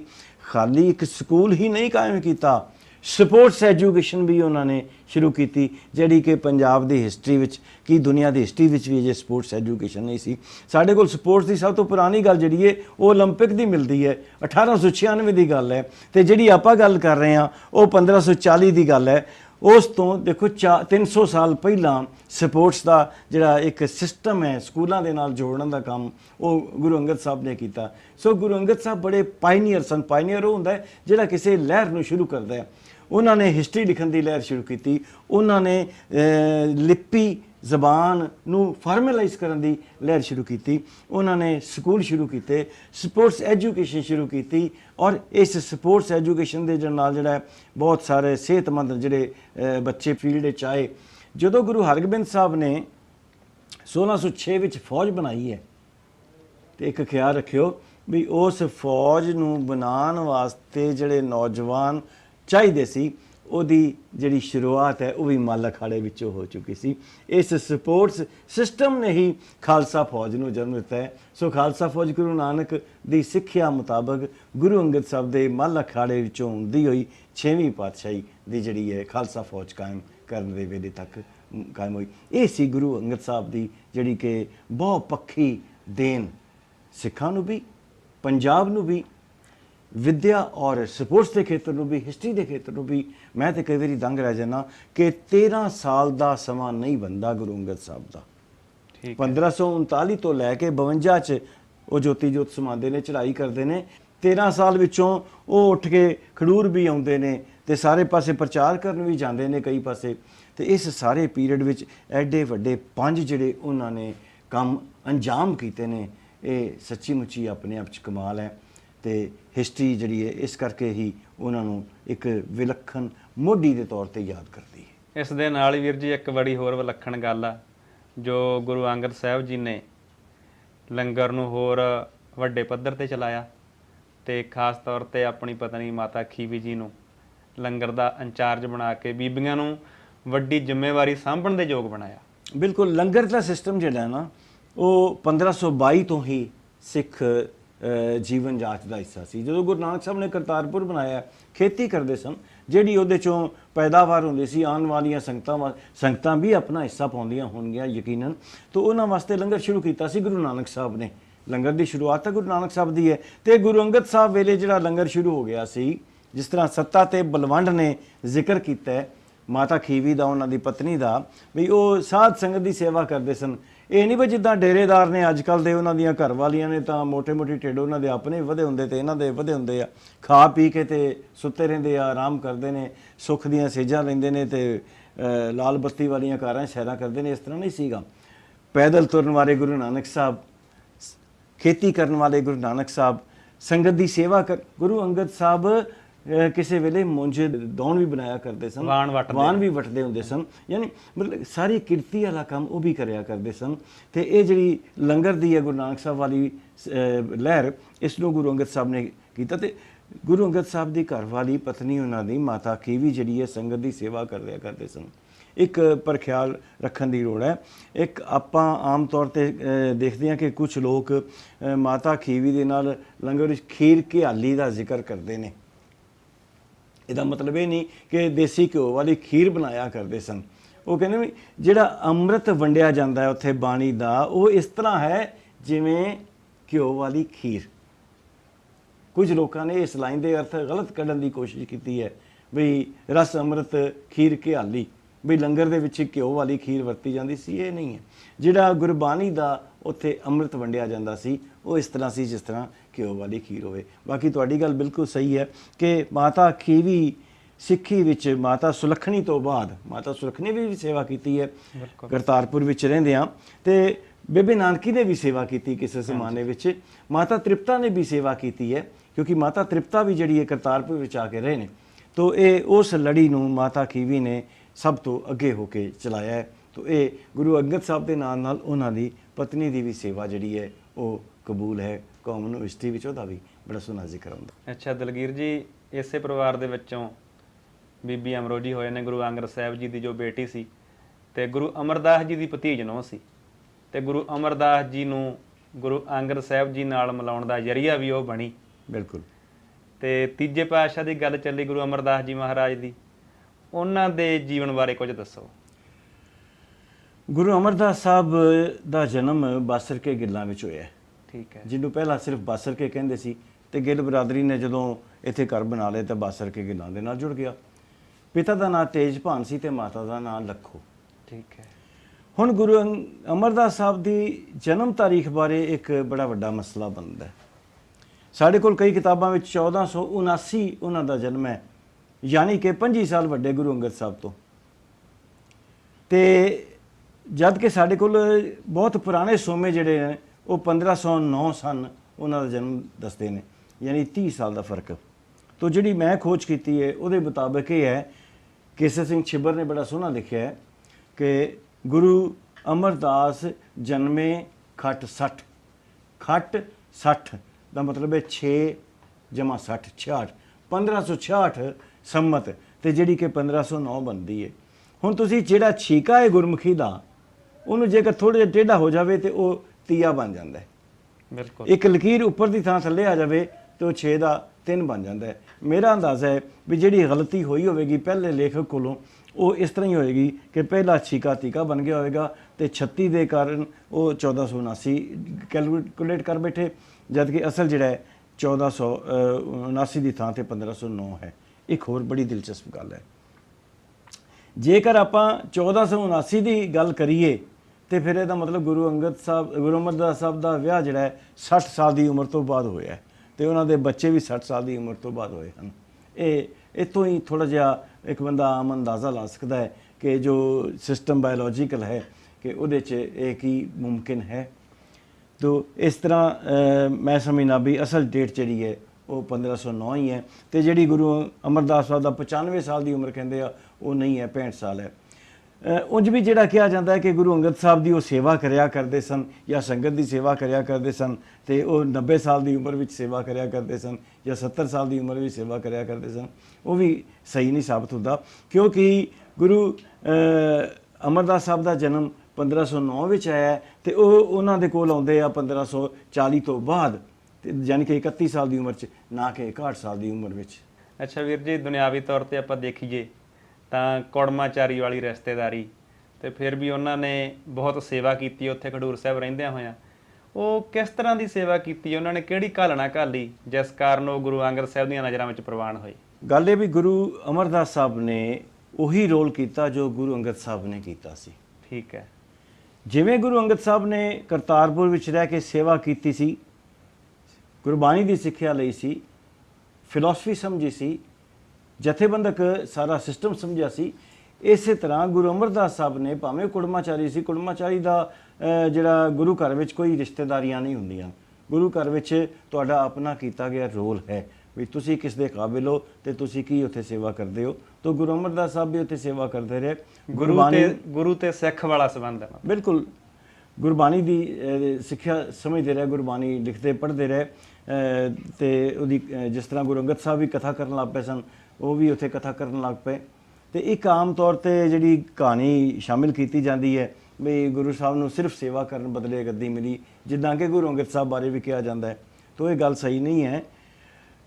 ਜਿਸ ਤਰ੍ਹਾਂ ਮੈਂ ਪਹਿਲਾਂ ਕਿਹਾ ਸੀ ਕਿ ਗੁਰਗੱਦੀ ਤਾਂ ਹੀ ਮਿਲਦੀ ਹੈ ਜੇ ਸਿੱਖ ਵਿੱਚ ਫਿਲਾਸਫੀ ਨੂੰ ਸਮਝਣ ਦੀ, ਗੁਰਬਾਣੀ ਨੂੰ ਸਮਝਣ ਦੀ, ਸੰਗਤਾਂ ਨਾਲ ਰਾਬਤੇ ਦੀ, ਸੇਵਾ ਦੀ ਸਾਰੀ ਇੱਕ ਸੰਪੂਰਨ ਸ਼ਖਸੀਅਤ ਵਾਲੀਆਂ ਜਿਹਦੇ 'ਚ ਖੂਬੀਆਂ ਹੋਣ ਤਾਂ ਗੁਰਗੱਦੀ ਦਿੱਤੀ ਜਾਂਦੀ ਹੈ। ਗੁਰਗੱਦੀ ਇੱਕ ਨਿੱਕੇ ਜਿਹੇ ਨੁਕਤੇ ਕਰਕੇ ਨਹੀਂ ਦਿੱਤੀ ਜਾਂਦੀ। ਬਿਲਕੁਲ। ਬਾਕੀ ਜਿਹੜੀ ਗੱਲ ਹੈ ਵੀ ਗੁਰੂ ਅਮਰਦਾਸ ਸਾਹਿਬ ਜਿਹੜਾ ਪਾਣੀ ਲਿਆਇਆ ਕਰਦੇ ਸਨ ਬਿਆਸ ਦਰਿਆ ਤੋਂ 10 ਕਿਲੋਮੀਟਰ ਦੂਰ ਤੋਂ ਜਾ ਕੇ, ਤਾਂ ਉਹਦੇ ਵੀ ਦੋ ਪੱਖ ਦੇਖਣੇ ਪੈਣਗੇ ਕਿ ਕੀ ਉਹ ਗੁਰੂ ਸਾਹਿਬ ਦੇ ਇਸ਼ਨਾਨ ਵਾਸਤੇ ਪਾਣੀ ਲਿਆਇਆ ਕਰਦੇ ਸਨ ਜਾਂ ਕੋਈ ਇਹਦਾ ਕੋਈ ਹੋਰ ਮਕਸਦ ਸੀ। ਦੇਖੋ, ਸਾਡੇ ਕੋਲ ਅੱਜ ਵੀ ਖਡੂਰ ਸਾਹਿਬ ਵਿੱਚ ਬੀਬੀ ਅਮਰੋ ਦਾ ਖੂਹ ਹੈ। ਠੀਕ ਹੈ। ਬੀਬੀ ਅਮਰੋ ਗੁਰੂ ਅੰਗਦ ਸਾਹਿਬ ਦੀ ਬੇਟੀ ਸੀ ਤੇ ਜੇਕਰ ਉਸ ਵੇਲੇ ਖੂਹ ਸੀ ਤਾਂ ਮੇਰੇ ਖਿਆਲ ਨਹਾਉਣ ਦੇ ਵਾਸਤੇ ਪਾਣੀ ਲਿਆਉਣ ਦੀ ਕੋਈ ਜ਼ਰੂਰਤ ਨਹੀਂ ਸੀ। ਹਾਂਜੀ। ਪਰ ਕਿਉਂਕਿ ਪਾਣੀ ਦੀ ਕਮੀ ਸੀ ਖਡੂਰ ਸਾਹਿਬ ਵਿੱਚ, ਇਸ ਵਾਸਤੇ ਗੁਰੂ ਅਮਰਦਾਸ ਸਾਹਿਬ ਤੇ ਸਾਰੀਆਂ ਸੰਗਤਾਂ ਜਿਹੜੀਆਂ ਉਹ ਜ਼ਰੂਰ ਬਿਆਸ ਦਰਿਆ ਤੋਂ ਪਾਣੀ ਕਿਸੇ ਮਕਸਦ ਵਾਸਤੇ ਲਿਆ ਸਕਦੇ, ਲੰਗਰ ਵਾਸਤੇ, ਜਾਂ ਜੇ ਉੱਥੇ ਕੋਈ ਹੋਰ ਰੈਜ਼ਰਵਾਇਰ ਸਿਸਟਮ ਸੀਗਾ ਤਾਂ ਉੱਥੇ ਲਿਆ ਸਕਦੇ ਨੇ, ਤਾਂ ਇਹ ਲਿਆਂਦੇ ਰਹੇ ਹੋ ਸਕਦੇ ਆ। ਇੱਦਾਂ ਹੀ ਇਸ ਤਰ੍ਹਾਂ ਦੇ ਨਾਲ ਹੀ ਇੱਕ ਹੋਰ ਕਹਾਣੀ ਜੁੜੀ ਹੋਈ ਹੈ। ਉਹ ਕਹਾਣੀ ਹੈ ਵੀ ਗੁਰੂ ਅਮਰਦਾਸ ਸਾਹਿਬ ਪਾਣੀ ਲਿਆ ਰਹੇ ਸੀਗੇ ਹਨੇਰੇ ਵਿੱਚ ਤੇ ਇੱਕ ਜੁਲਾਹੇ ਦੀ ਖੱਡੀ ਦੇ ਨਾਲ ਉਹਨਾਂ ਦਾ ਪੈਰ ਅੜਿਆ ਤੇ ਉਹ ਡਿੱਗ ਪਿਆ ਕਿੱਲੇ ਦੇ ਨਾਲ ਖੱਡੀ ਦੇ ਕਿੱਲੇ ਦੇ ਨਾਲ ਉਹਨਾਂ ਦਾ ਪੈਰ ਅੜਿਆ ਤੇ ਡਿੱਗ ਪਏ ਨੇ। ਇਹ ਕਹਾਣੀ ਆਮ ਤੌਰ ਤੇ ਪ੍ਰਚਾਰੀ ਜਾਂਦੀ ਹੈ ਤੇ ਫਿਰ ਗੁਰੂ ਅਮਰਦਾਸ ਸਾਹਿਬ ਦੇ ਇਸ ਤਰ੍ਹਾਂ ਡਿੱਗਣ ਦੀ ਆਵਾਜ਼ ਦੇ ਨਾਲ ਉਹਦੀ ਘਰਵਾਲੀ ਨੇ ਕਿਹਾ ਵੀ ਇਹ ਤਾਂ ਅਮਰੂ ਨਿਥਾਵਾਂ ਹੋਣਾ ਹੈ। ਜਿਸ ਤਰ੍ਹਾਂ ਕਹਾਣੀ ਹੈ, ਮੈਂ ਨਹੀਂ ਮੰਨਦਾ ਵੀ ਇਸ ਤਰ੍ਹਾਂ ਦੀ ਗੱਲ ਕਿਸੇ ਗੁਰੂ ਘਰ ਦੀ ਸੇਵਾ ਕਰਨ ਵਾਸਤੇ ਵਾਸਤੇ ਵੀ ਕੋਈ ਕਹੇ। ਫਿਰ ਉਸ ਤੋਂ ਬਾਅਦ ਉਹਨੂੰ ਸ਼ਰਾਬ ਦਿੱਤਾ। ਇਹ ਤਾਂ ਕਮਲੀ ਹੈ, ਨਾ ਸਿੱਖੀ ਵਿੱਚ ਵਰਤੇ ਸ਼ਰਾਬ ਹੈ ਤੇ ਨਾ ਹੀ ਜਿਹੜਾ ਹੈ ਉਹ ਖਡੂਰ ਸਾਹਿਬ ਵਿੱਚ ਰਹਿਣ ਵਾਲੇ ਸਿੱਖ ਇਸ ਤਰ੍ਹਾਂ ਕਿਸੇ ਗੁਰੂ ਦੇ ਸੇਵਕ ਬਾਰੇ ਕੋਈ ਗੱਲ ਕਰ ਸਕਦੇ ਨੇ। ਇਹ ਕਹਾਣੀਆਂ ਬਾਅਦ ਵਿੱਚ ਬਣਾਈਆਂ ਗਈਆਂ ਨੇ, ਜਿਹਦੇ ਪਿੱਛੇ ਕੀ ਹੈ ਸੀ, ਕੀ ਕਹਾਣੀ ਸੀ, ਕੀ ਕਾਰਨ ਸੀ, ਇਹ ਤਾਂ ਨਹੀਂ ਸਮਝਿਆ, ਪਰ ਇਸ ਤਰ੍ਹਾਂ ਦੀ ਗੱਲ ਨਹੀਂ। ਇੱਕ ਹੋਰ ਕਹਾਣੀ ਗੁਰੂ ਅਮਰਦਾਸ ਸਾਹਿਬ ਦੇ ਨਾਲ ਜੁੜੀ ਹੋਈ ਹੈ ਕਿ ਉਹ ਖੜੇ ਹੋ ਕੇ ਭਗਤੀ ਕਰਿਆ ਕਰਦੇ ਸਨ ਤੇ ਆਪਣੇ ਕੇਸਾਂ ਨੂੰ ਕਿੱਲੀ ਨਾਲ ਬੰਨ੍ਹ ਲਿਆ ਕਰਦੇ ਸਨ। ਸਿੱਖੀ ਇਹੋ ਜਿਹੀ ਕਿਸੇ ਭਗਤੀ ਨੂੰ ਕਬੂਲ ਨਹੀਂ ਕਰਦੀ। ਸਿੱਖੀ ਵਿੱਚ ਇਸ ਤਰ੍ਹਾਂ ਦੀ ਕੋਈ ਭਗਤੀ ਨਹੀਂ ਜਿਹੜੀ ਖੜੇ ਰਹਿ ਕੇ ਕਰਨੀ ਹੈ, ਜਾਂ ਤੁਸੀਂ ਤੋਤਾ ਰਟਣ ਵਾਲੀ ਗੱਲ ਕਰਨੀ ਹੈ। ਇਹ ਕਰਮ ਕਾਂਡ ਹਨ, ਔਰ ਇਹ ਕਰਮ ਕਾਂਡ ਵੀ ਜਿਹੜੇ ਨੇ ਪੁਜਾਰੀਆਂ ਨੇ, ਪ੍ਰੋਤਾਂ ਨੇ, ਬ੍ਰਾਹਮਣਾਂ ਨੇ ਜਿਹੜੇ ਕਿ ਲੋਕਾਂ ਨੂੰ ਇਸ ਤਰ੍ਹਾਂ ਦੇ ਪਾਸੇ ਵੱਲ ਤੋਰ ਕੇ ਤੇ ਆਪਣਾ ਹਲਵਾ ਮਾਂਡਾ ਬਣਾਉਂਦੇ ਨੇ, ਉਹਨਾਂ ਦੀਆਂ ਘੜੀਆਂ ਹੋਈਆਂ ਨੇ। ਤੋ ਸਿੱਖੀ 'ਚ ਕੇਸਾਂ ਦੀ ਇਸ ਤਰ੍ਹਾਂ ਦੀ ਬੇਅਦਬੀ ਵੀ ਜਿਹੜੀ ਹੈ ਉਹ ਵੀ ਕਬੂਲ ਨਹੀਂ ਹੈ। ਸਿੱਖੀ 'ਚ ਨਾਮ ਜਪਣ ਦਾ ਮਤਲਬ ਹੈ ਕਿ ਹਰ ਵੇਲੇ ਰੱਬ ਤੁਹਾਡੇ ਮਨ ਵਿੱਚ ਵਸਿਆ ਰਵੇ, ਤੁਹਾਨੂੰ ਰੱਬ ਦਾ ਭਾਉ ਹੋਵੇ, ਉਹਦੇ ਵਿਧਾਨ ਵਿੱਚ ਰਹਿ ਕੇ ਆਪਾਂ ਲੋਕਾਈ ਦੀ ਸੇਵਾ ਕਰੀਏ ਤੇ ਦੁਨੀਆ ਵਿੱਚ ਵਿਚਰੀਏ, ਸਮਾਜ ਵਿੱਚ ਵਿਚਰੀਏ। ਇਹ ਹੈ ਨਾਮ ਜਪਣਾ, ਇਹ ਹੈ ਰੱਬ ਦੇ ਨਾਲ ਜੁੜਨਾ, ਇਹ ਹੈ ਰੱਬ ਨੂੰ ਹਰ ਵੇਲੇ ਸਿਮਰਨ ਕਰਨਾ, ਚੇਤੇ ਕਰਨਾ। ਤੋ ਇਸ ਤਰ੍ਹਾਂ ਦੀਆਂ ਕਹਾਣੀਆਂ ਜਿਹੜੀਆਂ ਨੇ ਕਈ ਗੁਰੂਆਂ ਨਾਲ ਜੁੜੀਆਂ ਹੋਈਆਂ ਨੇ, ਜਿਹੜੀਆਂ ਕਿ ਵੈਸਟਡ ਇੰਟਰਸਟ ਜਿਹੜੇ ਨੇ, ਜਿਨ੍ਹਾਂ ਦਾ ਕੋਈ ਆਪਣਾ ਦਿਲਚਸਪੀ ਹੈ, ਉਹਨਾਂ ਨੇ ਇਹ ਘੜੀਆਂ ਹੋਣਗੀਆਂ, ਖਾਸ ਕਰਕੇ ਉਦਾਸੀਆਂ ਤੇ ਨਿਰਮਲਿਆਂ ਤੇ ਹੋਰ ਲਿਖਾਰੀਆਂ ਨੇ। ਬਿਲਕੁਲ, ਗੁਰੂ ਨਾਨਕ ਸਾਹਿਬ ਨੇ ਤੇ ਗੁਰੂ ਅੰਗਦ ਸਾਹਿਬ ਨੇ ਜੋ ਸਿੱਖਿਆ ਦਿੱਤੀ, ਉਹੀ ਸਿੱਖਿਆ ਉਹਨਾਂ ਨੇ ਵੀ ਅਪਣਾਉਣੀ ਸੀ ਤੇ ਅੱਗੇ ਦੇਣੀ ਸੀ। ਬਿਲਕੁਲ, ਉਸ ਤੋਂ ਵੱਖਰਾ ਤਾਂ ਉਹ ਚੱਲ ਨਹੀਂ ਸੀ ਸਕਦੇ। ਬਿਲਕੁਲ, ਤੇ ਇਹ ਡਿਊਟੀ ਉਹਨਾਂ ਨੇ ਜੋਤ ਉਹਾ ਉਹੀ ਜੁਗਤ ਜਿਹੜੀ ਹੈ ਗੁਰੂ ਨਾਨਕ ਤੋਂ ਗੁਰੂ ਅੰਗਦ ਤੇ ਗੁਰੂ ਅੰਗਦ ਤੋਂ ਗੁਰੂ ਅਮਰਦਾਸ ਵਿੱਚ ਆਂਦੀ ਤੇ ਗੁਰੂ ਰਾਮਦਾਸ ਵਿੱਚ ਆਂਦੀ ਹੈ। ਹਾਂਜੀ, ਤੇ ਉਹ ਜੁਗਤ ਸਾਰਾ ਗਿਆਨ ਜਿਹੜਾ ਹੈ, ਉਹ ਜਿਹੜਾ ਜ਼ਿੰਦਗੀ ਜੀਣ ਦਾ ਤਰੀਕਾ ਹੈ, ਉਹ ਵੀ ਬਾਬੇ ਨਾਨਕ ਤੋਂ ਗੁਰੂ ਅੰਗਦ ਤੇ ਗੁਰੂ ਅਮਰਦਾਸ ਤੇ ਗੁਰੂ ਅਮਰਦਾਸ ਤੇ ਸਾਰੇ ਗੁਰੂਆਂ ਤੱਕ ਉਹੀ ਚੀਜ਼ ਚੱਲਦੀ ਹੈ। ਉਹ ਜੋਤ ਹੈ, ਉਹ ਗਿਆਨ ਹੈ, ਉਹ ਜੁਗਤ ਹੈ। ਬਿਲਕੁਲ। ਇਹ ਫਿਰ ਗੁਰੂ ਅੰਗਦ ਸਾਹਿਬ ਜੀ ਦੇ ਸਥਾਨ ਤੇ ਜਿਹੜੀ ਜ਼ਿੰਮੇਵਾਰੀ ਹੈ ਗੁਰੂ ਅਮਰਦਾਸ ਜੀ ਮਹਾਰਾਜ ਨੇ ਕਦੋਂ ਸੰਭਾਲੀ ਹੈ ਜੀ? 1552 ਵਿੱਚ ਗੁਰੂ ਅੰਗਦ ਸਾਹਿਬ ਜੋਤੀ ਜੋਤ ਸਮਾਏ ਨੇ। ਠੀਕ ਹੈ। ਤੇ ਗੁਰੂ ਅਮਰਦਾਸ ਸਾਹਿਬ ਨੂੰ ਗੁਰਗੱਦੀ ਦੇ ਗਏ ਨੇ। ਅਗਲੇ 22 ਸਾਲ ਉਹਨਾਂ ਨੇ ਇਸ ਗੁਰਗੱਦੀ ਦੀ ਸੇਵਾ ਸੰਭਾਲੀ ਹੈ। ਯਾਨੀ ਪਹਿਲਾਂ ਵੀ 12 ਸਾਲ ਉਹ ਸੇਵਾ ਕਰਦੇ ਰਹੇ ਆ ਤੇ 22 ਸਾਲ 34 ਸਾਲ ਗੁਰੂ ਅਮਰਦਾਸ ਸਾਹਿਬ ਨੇ ਸਿੱਖ ਜਗਤ ਦੀ ਸੇਵਾ ਕੀਤੀ ਹੈ ਇਸ ਪੰਜ ਭੂਤਕ ਜਿਸਮ ਵਿੱਚ ਰਹਿੰਦੇ ਆ। ਤੋ ਇਹ ਸਾਰਾ ਸਮਾਂ ਜਿਹੜਾ ਉਹਨਾਂ ਨੇ ਜਦੋਂ ਖਡੂਰ ਸਾਹਿਬ ਵਿੱਚ ਗੁਰੂ ਅੰਗਦ ਸਾਹਿਬ ਸੀਗੇ, ਗੁਰਗੱਦੀ ਸੰਭਾਲਣ ਤੋਂ ਬਾਅਦ ਉਹ ਗੋਇੰਦਵਾਲ ਆ ਗਏ ਨੇ। ਗੋਇੰਦਵਾਲ ਉਸ ਵੇਲੇ ਕਿਹਾ ਜਾਂਦਾ ਗੁਰੂ ਅਮਰਦਾਸ ਸਾਹਿਬ ਨੇ ਵਸਾਇਆ, ਪਰ ਇਹ ਗੱਲ ਸਹੀ ਨਹੀਂ ਹੈ। ਗੁਰੂ ਅਮਰਦਾਸ ਸਾਹਿਬ ਨੇ ਉਸ ਉਜੜੇ ਹੋਏ ਸ਼ਹਿਰ ਪਿੰਡ ਨੂੰ ਵਸਾਇਆ, ਇਹ ਤਾਂ ਮੰਨਿਆ ਜਾ ਸਕਦਾ ਹੈ, ਕਿਉਂਕਿ ਗੋਇੰਦਵਾਲ ਪੱਤਨ ਦਾ ਜ਼ਿਕਰ ਜਿਹੜਾ ਹੈ ਗੁਰੂ ਅਮਰਦਾਸ ਸਾਹਿਬ ਤੋਂ ਬਹੁਤ ਚਿਰ ਪਹਿਲਾਂ ਸਾਡੇ ਕੋਲ ਹਿਸਟਰੀ ਦੀਆਂ ਕਿਤਾਬਾਂ ਵਿੱਚ ਆਉਂਦੀਆਂ ਹੁੰਦਾ ਕਿ ਇੱਥੇ ਪੱਤਨ ਸੀ ਤੇ ਬਿਆਸ ਦਰਿਆ ਜਿਹੜਾ ਹੈ ਇਹ ਪਾਰ ਕਰਨ ਵਾਸਤੇ ਸਭ ਤੋਂ ਵਧੀਆ ਜਿਹੜੀ ਜਗ੍ਹਾ ਸੀ ਉਹ ਇਹ ਸੀ। ਫੌਜਾਂ ਵੀ ਤੇ ਵਪਾਰੀ ਟਾਂਡੇ ਸਨ, ਉਹ ਵੀ ਇੱਥੋਂ ਹੀ ਚੱਲਿਆ ਕਰਦੇ ਸਨ। ਤੋ ਗੁਰੂ ਅਮਰਦਾਸ ਸਾਹਿਬ ਨੇ ਗੋਇੰਦਵਾਲ ਨੂੰ, ਹੁਣ ਸਿੱਖੀ ਦਾ ਤੀਜਾ ਵੱਡਾ ਸੈਂਟਰ ਕਾਇਮ ਹੋਇਆ। ਗੁਰੂ ਨਾਨਕ ਸਾਹਿਬ ਦਾ ਕਰਤਾਰਪੁਰ, ਗੁਰੂ ਅੰਗਦ ਸਾਹਿਬ ਦਾ ਖਡੂਰ ਸਾਹਿਬ ਤੇ ਗੁਰੂ ਅਮਰਦਾਸ ਸਾਹਿਬ ਦਾ ਜਿਹੜਾ ਹੈ ਉਹ ਗੋਇੰਦਵਾਲ ਜਿਹੜਾ ਹੈ ਸਿੱਖੀ ਦਾ ਇੱਕ ਮੇਜਰ ਸੈਂਟਰ ਬਣ ਗਿਆ। ਔਰ ਇੱਥੇ ਸੰਗਤ ਜਿਹੜੀ ਹੈ ਹੁਣ ਆਣੀ ਸ਼ੁਰੂ ਹੋ ਗਈ ਹੈ। ਹੁਣ ਪਿਛਲੇ 2 ਸੈਂਟਰ ਜਿਹੜੇ ਨੇ ਉਹ ਅਲੋਪ ਹੋ ਗਏ ਨੇ ਤੇ ਤੀਜਾ, ਕਿਉਂਕਿ ਸੈਂਟਰ ਇੱਕੋ ਹੀ ਰਹਿਣਾ ਹੈ, ਸਿੱਖੀ ਦਾ ਕੇਂਦਰ ਇੱਕੋ ਹੀ ਰਹਿਣਾ ਹੈ ਔਰ ਸਾਰੇ ਸਿੱਖਾਂ ਨੇ ਉਸੇ ਕੇਂਦਰ ਵੱਲ ਹੀ ਤੁਰਨਾ ਹੈ, ਉਸੇ ਧਰਮਸਾਲ ਵੱਲ ਹੀ ਤੁਰਨਾ ਹੈ, ਉਸੇ ਗੁਰੂ ਦੇ ਦੁਆਰ ਵੱਲ ਹੀ ਤੁਰਨਾ ਹੈ। ਅੱਛਾ ਵੀਰ ਜੀ, ਗੁਰੂ ਅਮਰਦਾਸ ਜੀ ਬਾਰੇ ਇੱਕ ਇਹ ਵੀ ਗੱਲ ਆਖੀ ਜਾਂਦੀ ਹੈ ਕਿ ਉਹ ਪਹਿਲਾਂ ਤੀਰਥਾਂ ਤੇ ਜਾਂਦੇ ਰਹੇ ਕਾਫੀ ਸਮਾਂ। ਗੁਰੂ ਅੰਗਦ ਸਾਹਿਬ ਜੀ ਦੀ ਸ਼ਰਨ ਵਿੱਚ ਆਉਣ ਤੋਂ ਬਾਅਦ ਉਹ ਨਹੀਂ ਗਏ, ਪਰ ਗੁਰਬਾਣੀ ਵਿੱਚ ਲਿਖਿਆ ਮਿਲਦਾ ਕਿ ਗੁਰਗੱਦੀ ਮਿਲਣ ਤੋਂ ਬਾਅਦ ਵੀ ਉਹ ਤੀਰਥਾਂ ਉੱਪਰ ਗਏ ਨੇ। ਤੀਰਥ ਉਦਮ ਸਤਿਗੁਰ ਕੀਆ, ਸਭ ਲੋਕ ਉਧਰਨ ਅਰਥ। ਤੁਹਾਡੀ ਗੱਲ ਬਿਲਕੁਲ ਠੀਕ ਹੈ। ਗੁਰੂ ਅਮਰਦਾਸ ਸਾਹਿਬ ਤੀਰਥਾਂ ਤੇ ਜਾਂਦੇ ਰਹੇ ਨੇ ਗੁਰੂ ਅੰਗਦ ਸਾਹਿਬ ਦੇ ਕੋਲ ਆਉਣ ਤੋਂ ਪਹਿਲਾਂ, ਪਰ ਉਹਨਾਂ ਦਾ ਮਕਸਦ ਉਸ ਵੇਲੇ ਕਰਮ ਕਾਂਡ ਕਰਨਾ ਸੀ। ਠੀਕ। ਜਿਸ ਤਰ੍ਹਾਂ ਪੁਜਾਰੀਆਂ ਨੇ, ਬ੍ਰਾਹਮਣਾਂ ਨੇ ਸਿਖਾਇਆ ਸੀਗਾ ਵੀ ਜਾਓ ਮੱਥਾ ਟੇਕੋ ਤੇ ਪੁਜਾਰੀਆਂ ਨੂੰ ਦਕਸ਼ਨਾ ਦੇ ਕੇ ਆਓ ਤੇ ਕਰਮ ਕਾਂਡ ਕਰਦੇ ਰਹੇ ਆ। ਪਰ ਗੁਰਗੱਦੀ ਮਿਲਣ ਤੋਂ ਬਾਅਦ ਉਹ ਜਿਸ ਕੰਮ ਲਈ ਗਏ ਆ ਉਹ ਹੋਰ ਸੀ। ਉਹ ਤੀਰਥਾਂ ਦੀ ਯਾਤਰਾ ਵਾਸਤੇ ਨਹੀਂ ਸਨ ਗਏ, ਮੱਥਾ ਟੇਕਣ ਨਹੀਂ ਸਨ ਗਏ, ਕਰਮ ਕਾਂਡ ਕਰਨ ਨਹੀਂ ਗਏ ਸਨ, ਬਲਕਿ ਜਿਸ ਤਰ੍ਹਾਂ ਗੁਰੂ ਨਾਨਕ ਸਾਹਿਬ ਜਾਇਆ ਕਰਦੇ ਸਨ, ਜਿੱਥੇ ਇਕੱਠ ਹੋਵੇ ਸੰਗਤ ਨੂੰ ਜਾ ਕੇ ਉਸ ਕਰਮ ਕਾਂਡ ਤੋਂ ਰੋਕਣਾ ਅਤੇ ਸੱਚੇ ਰੱਬ ਦੇ ਧਰਮ ਦੇ ਨਾਲ ਜੋੜਨਾ। ਤੋ ਜਿਹੜਾ ਗੁਰੂ ਅਮਰਦਾਸ ਸਾਹਿਬ ਬਾਅਦ ਵਿੱਚ ਗਏ ਨੇ, ਇੱਕ ਵਾਰੀ ਗਏ ਆ, ਔਰ ਉਸ ਦਾ ਮਕਸਦ ਇਹ ਸੀ ਵੀ ਲੋਕਾਂ ਨੂੰ ਸੱਚੇ ਧਰਮ ਦੇ ਨਾਲ ਜੋੜਨਾ, ਧਰਮ ਦਾ ਪ੍ਰਚਾਰ ਕਰਨਾ। ਪਹਿਲਾਂ ਕਰਮ ਕਾਂਡ ਵਾਸਤੇ ਜਾਂਦੇ ਸਨ, ਗੁਰਗੱਦੀ ਤੋਂ ਬਾਅਦ ਧਰਮ ਪ੍ਰਚਾਰ ਵਾਸਤੇ ਜਾਂਦੇ ਸਨ, ਜਿਹਦੇ ਨਾਲ ਉਹਨਾਂ ਨੇ ਬਹੁਤ ਸਾਰੇ ਲੋਕਾਂ ਨੂੰ ਸਿੱਖੀ ਨਾਲ ਜੋੜਿਆ। ਇਹਦਾ ਮਤਲਬ ਕਰਮ ਕਾਂਡੀ ਤੀਰਥ ਇਸ਼ਨਾਨ ਨੂੰ ਸਿੱਖ ਧਰਮ ਕੋਈ ਮਾਨਤਾ ਨਹੀਂ ਦਿੰਦਾ। ਬਿਲਕੁਲ। ਗੁਰੂ ਨਾਨਕ ਸਾਹਿਬ ਦਾ ਜਿਹੜਾ ਪਹਿਲਾ ਮੇਜਰ ਐਕਸ਼ਨ ਹੈ ਉਹਨਾਂ ਦੀ ਜ਼ਿੰਦਗੀ ਦਾ, ਜਨੇਊ ਪਾਉਣ ਤੋਂ ਨਾ ਕਰਨਾ, ਉਹ ਤੋਂ ਲੈ ਕੇ ਤੇ ਗੁਰੂ ਅਮਰਦਾਸ ਸਾਹਿਬ ਦਾ ਇੱਥੋਂ ਤੱਕ ਦਾ ਸਾਰੇ ਸਫ਼ਰ ਵਿੱਚ ਬਹੁਤ ਸਾਰੀਆਂ ਘਟਨਾਵਾਂ ਹੁੰਦੀਆਂ ਨੇ ਜਿਹਦੇ ਵਿੱਚ ਕਰਮ ਕਾਂਡ ਨੂੰ ਰੱਦ ਕੀਤਾ ਹੈ। ਇਸ ਨੂੰ ਰਾਦਰ ਛੋਟੀ ਲੈ ਪਖੰਡਾ ਕਹਿ ਕੇ ਇਸ ਨੂੰ ਪੂਰੀ ਤਰ੍ਹਾਂ ਰੱਦ ਕੀਤਾ ਗਿਆ ਵੀ ਅਸਲ ਧਰਮ ਜੋ ਹੈ, ਧਰਮ ਦਾ ਮਤਲਬ ਹੀ ਹੈ ਧਾਰਨ ਕਰਨਾ ਕਿਸੇ ਚੀਜ਼ ਨੂੰ, ਚੰਗੀਆਂ ਕੁਆਲਿਟੀਜ਼ ਨੂੰ, ਚੰਗੇ ਗੁਣਾਂ ਨੂੰ, ਖੂਬੀਆਂ ਨੂੰ ਧਾਰਨ ਕਰਨਾ, ਅਕਾਲ ਪੁਰਖ ਦੇ ਗੁਣਾਂ ਨੂੰ ਧਾਰਨ ਕਰਨਾ। ਸੋ ਸਿੱਖੀ ਵਿੱਚ ਧਾਰਨ ਕਰਨਾ ਹੈ ਚੰਗੀਆਂ ਗੁਣਾਂ ਨੂੰ, ਨਾ ਕਿ ਇਹ ਕਰਮ ਕਾਂਡ ਦੀਆਂ ਕਾਰਵਾਈਆਂ ਕਰਨਾ। ਇਸੇ ਲਈ ਸ਼ਬਦ ਦੀ ਵਿਚਾਰ ਨੂੰ ਹੀ ਤੀਰਥ ਇਸ਼ਨਾਨ ਆਖਿਆ ਗਿਆ, ਜਾਂ ਰੱਬ ਦਾ ਨਾਮ ਜਪਣ ਨੂੰ ਵੀ ਤੀਰਥ ਇਸ਼ਨਾਨ ਆਖਿਆ ਗਿਆ। ਬਿਲਕੁਲ, ਤੀਰਥ ਨਹਾਵਣ ਜਾਓ ਤੀਰਥ ਨਾਮ ਹੈ, ਤੀਰਥ ਸ਼ਬਦ ਵਿਚਾਰ ਅੰਤਰ ਗਿਆਨ ਹੈ। ਬਿਲਕੁਲ ਬਿਲਕੁਲ। ਪਰ ਗੁਰੂ ਅਮਰਦਾਸ ਜੀ ਮਹਾਰਾਜ ਨੇ ਬੌਲੀ ਦੀ ਸਥਾਪਨਾ ਕੀਤੀ, ਇਹ ਤੀਰਥਾਂ ਨਾਲੋਂ ਕਿਸ ਤਰ੍ਹਾਂ ਵੱਖ ਹੈ? ਗੁਰੂ ਅਮਰਦਾਸ ਸਾਹਿਬ ਨੇ ਬੌਲੀ ਇੱਕ ਤੀਰਥ ਦੇ ਤੌਰ ਤੇ ਕਾਇਮ ਨਹੀਂ ਕੀਤੀ, ਇਹ ਖਿਆਲ ਰੱਖਿਓ। ਠੀਕ ਹੈ ਕਿ ਜਿਸ ਤਰ੍ਹਾਂ ਮੌਕਾ ਸੀ ਉਸ ਵੇਲੇ ਪਾਣੀ ਦੀ ਕਮੀ ਸੀ, ਗੋਇੰਦਵਾਲ ਵਿੱਚ ਵੀ ਪਾਣੀ ਦੀ ਕਮੀ ਸੀ। ਪਾਣੀ ਦਰਿਆ ਵਿੱਚ ਤੇ ਬਹੁਤ ਹੈ, ਪਰ ਦਰਿਆ ਹਰ ਵੇਲੇ ਨਹੀਂ ਵਗਦਾ ਰਹਿੰਦਾ, ਦਰਿਆ ਵਿੱਚ ਹਰ ਵੇਲੇ ਦੂਰ ਲੋਕੀ ਨਹੀਂ ਜਾ ਸਕਦੇ। ਤੇ ਜਿਹੜੀ ਸੰਗਤ ਆਉਂਦੀ ਸੀ ਉਹਦੇ ਵਾਸਤੇ ਉਹਨਾਂ ਨੇ ਇੱਕ ਪਾਣੀ ਪੀਣ ਦੇ ਪਾਣੀ ਦਾ ਮਸਲਾ ਹੱਲ ਕਰਨ ਵਾਸਤੇ ਇੱਕ ਬੌਲੀ ਬਣਾਈ। ਬੌਲੀਆਂ ਬਣਾਉਣਾ, ਖੂਹ ਬਣਾਉਣਾ, ਇਸ ਸਰਾਵਾਂ ਬਣਾਉਣਾ, ਇਹ ਸਾਰੇ ਕੰਮ ਜਿਹੜੇ ਨੇ, ਨਗਰ ਵਸਾਉਣਾ ਤੇ ਜਿਹੜੇ ਸਰੋਵਰ ਬਣਾਉਣਾ, ਬਾਅਦ 'ਚ ਗੁਰੂ ਅਮਰਦਾਸ ਸਾਹਿਬ ਵੇਲੇ, ਗੁਰੂ ਰਾਮਦਾਸ ਸਾਹਿਬ ਵੇਲੇ, ਗੁਰੂ ਅਰਜਨ ਸਾਹਿਬ ਵੇਲੇ, ਗੁਰੂ ਹਰਗੋਬਿੰਦ ਸਾਹਿਬ ਵੇਲੇ, ਈਵਨ ਗੁਰੂ ਤੇਗ ਬਹਾਦਰ ਸਾਹਿਬ ਵੇਲੇ ਵੀ, ਜਿਹੜੇ ਗੁਰੂ ਗੋਬਿੰਦ ਸਿੰਘ ਸਾਹਿਬ ਵੇਲੇ ਵੀ ਸਰੋਵਰ ਤੇ ਬੌਲੀਆਂ ਬਹੁਤ ਬਣਾਈਆਂ ਗਈਆਂ ਨੇ। ਔਰ ਉਹਨਾਂ ਦੇ ਬਣਾਉਣ ਦਾ ਮਕਸਦ ਸੀ ਲੋਕਾਂ ਦੇ ਪੀਣ ਦਾ ਪਾਣੀ ਔਰ ਨਹਾਉਣ ਦੇ ਪਾਣੀ ਦਾ ਮਸਲਾ ਹੱਲ ਕਰਨਾ। ਇਹ ਕੋਈ ਤੀਰਥ ਨਹੀਂ ਸਨ, ਇਹਨਾਂ ਦੇ ਕੋਈ ਚੁੜੀਆਂ ਲੈਣ ਦੇ ਨਾਲ ਕੋਈ ਇਹਦੇ 'ਚ ਇਹ ਅੰਮ੍ਰਿਤ ਨਹੀਂ ਹੁੰਦੀਆਂ, ਇਹ ਤਾਂ ਲੋਕਾਂ ਦੇ ਪਾਣੀ ਦਾ ਮਸਲਾ ਹੱਲ ਕਰਨ ਵਾਸਤੇ ਬਣਾਏ ਗਏ ਸਨ। ਹੁਣ ਤੁਸੀਂ ਗੱਲ ਕਰਦੇ ਹੋ 84 ਪੌੜੀਆਂ ਦੀ ਵੀ, ਅੱਜ ਕੱਲ੍ਹ ਲੋਕੀ ਕਈ ਗੱਲ ਕਰਦੇ ਨੇ ਬਈ ਬੌਲੀ ਦੀਆਂ 84 ਪੌੜੀਆਂ ਨੇ ਔਰ ਹਰ ਪੌੜੀ ਤੇ ਇੱਕ ਜਪਜੀ ਸਾਹਿਬ ਦਾ ਪਾਠ ਕਰਨਾ 84 ਕੱਟੀ ਜਾਂਦੀ ਹੈ। ਸਿੱਖੀ ਵਿੱਚ ਇਸ ਤਰ੍ਹਾਂ ਦੀ 84 ਕੱਟਣ ਦਾ ਕੋਈ ਕਨਸੈਪਟ ਨਹੀਂ, ਕੋਈ ਸਿਧਾਂਤ ਨਹੀਂ ਹੈ। ਸਿੱਖੀ 'ਚ ਤਾਂ ਮੁਕਤੀ ਦਾ ਸਿਧਾਂਤ ਵੀ ਜਿਹੜਾ ਉਹ ਵੱਖਰਾ ਹੈ, ਉਹਦੀ ਗੱਲ ਬਾਅਦ 'ਚ ਕਰਾਂਗਾ। ਇਹ ਜਿਹੜੀ 84 ਪੌੜੀਆਂ ਦੀ ਗੱਲ ਹੈ, ਪਹਿਲਾਂ 84 ਪੌੜੀਆਂ ਨਹੀਂ ਸਨ।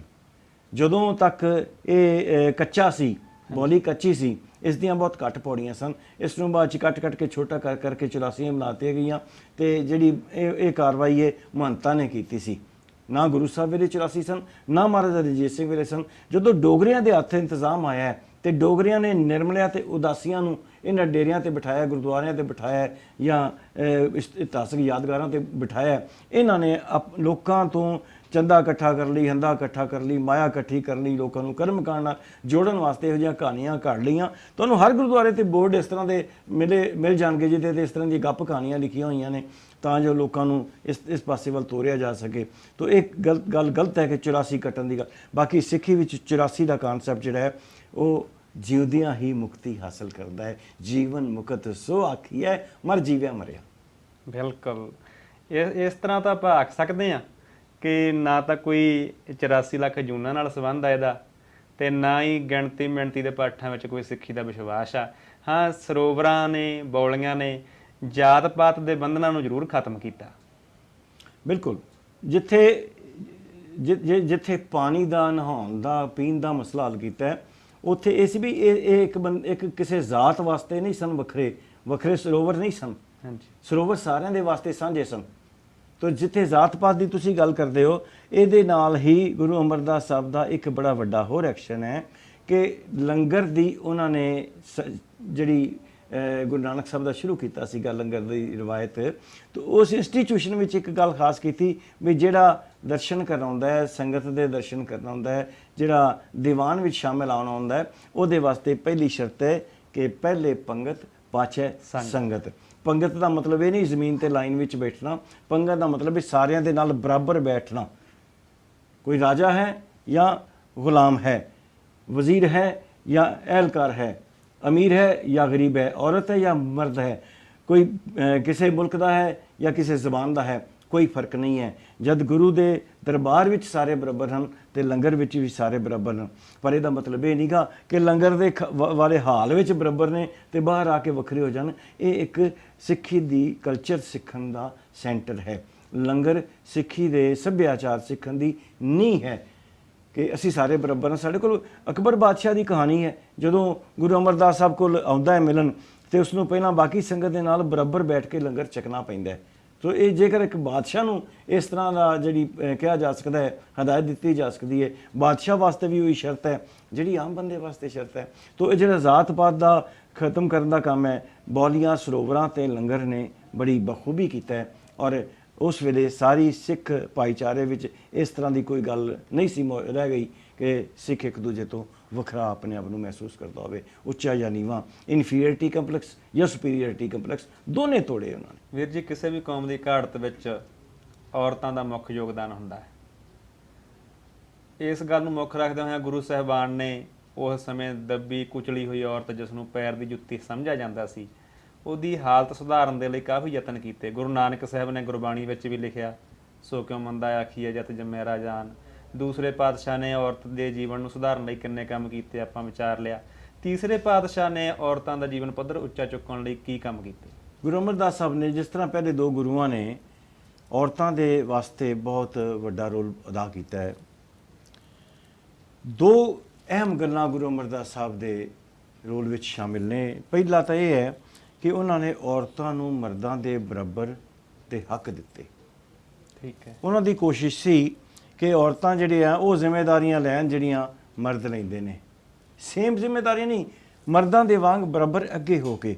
ਮਿਸਾਲ ਵਜੋਂ ਪਹਿਲਾਂ ਇਹ ਰਿਵਾਜ ਸੀ ਵੀ ਔਰਤ ਪਰਦੇ ਵਿੱਚ ਰਿਹਾ ਕਰਦੀ ਸੀ, ਤੇ ਗੁਰੂ ਅਮਰਦਾਸ ਸਾਹਿਬ ਨੇ ਪਰਦਾ ਹਟਾ ਕੇ, ਹਾਲਾਂਕਿ ਦੇਖੋ ਬਾਦਸ਼ਾਹਾਂ ਦੇ ਘਰਾਂ ਵਿੱਚ ਵੀ ਪਰਦਾ ਸੀ, ਜੇ ਰਾਣੀ ਕਿਤੇ ਬਾਹਰ ਨਿਕਲਦੀ ਹੈ ਤਾਂ ਵੀ ਪਰਦਾ ਕਰਦੀ ਹੈ।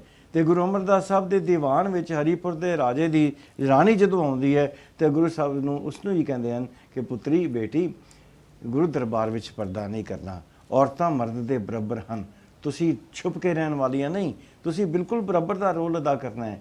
ਤੁਸੀਂ ਭੈਣਾਂ ਹੋ, ਮਾਵਾਂ ਹੋ, ਧੀਆਂ ਹੋ, ਤੇ ਨਾਲ ਹੀ ਤੁਸੀਂ ਸਮਾਜ ਨੂੰ ਸਿਰਜਣ ਵਾਲੀਆਂ ਵੀ ਹੋ।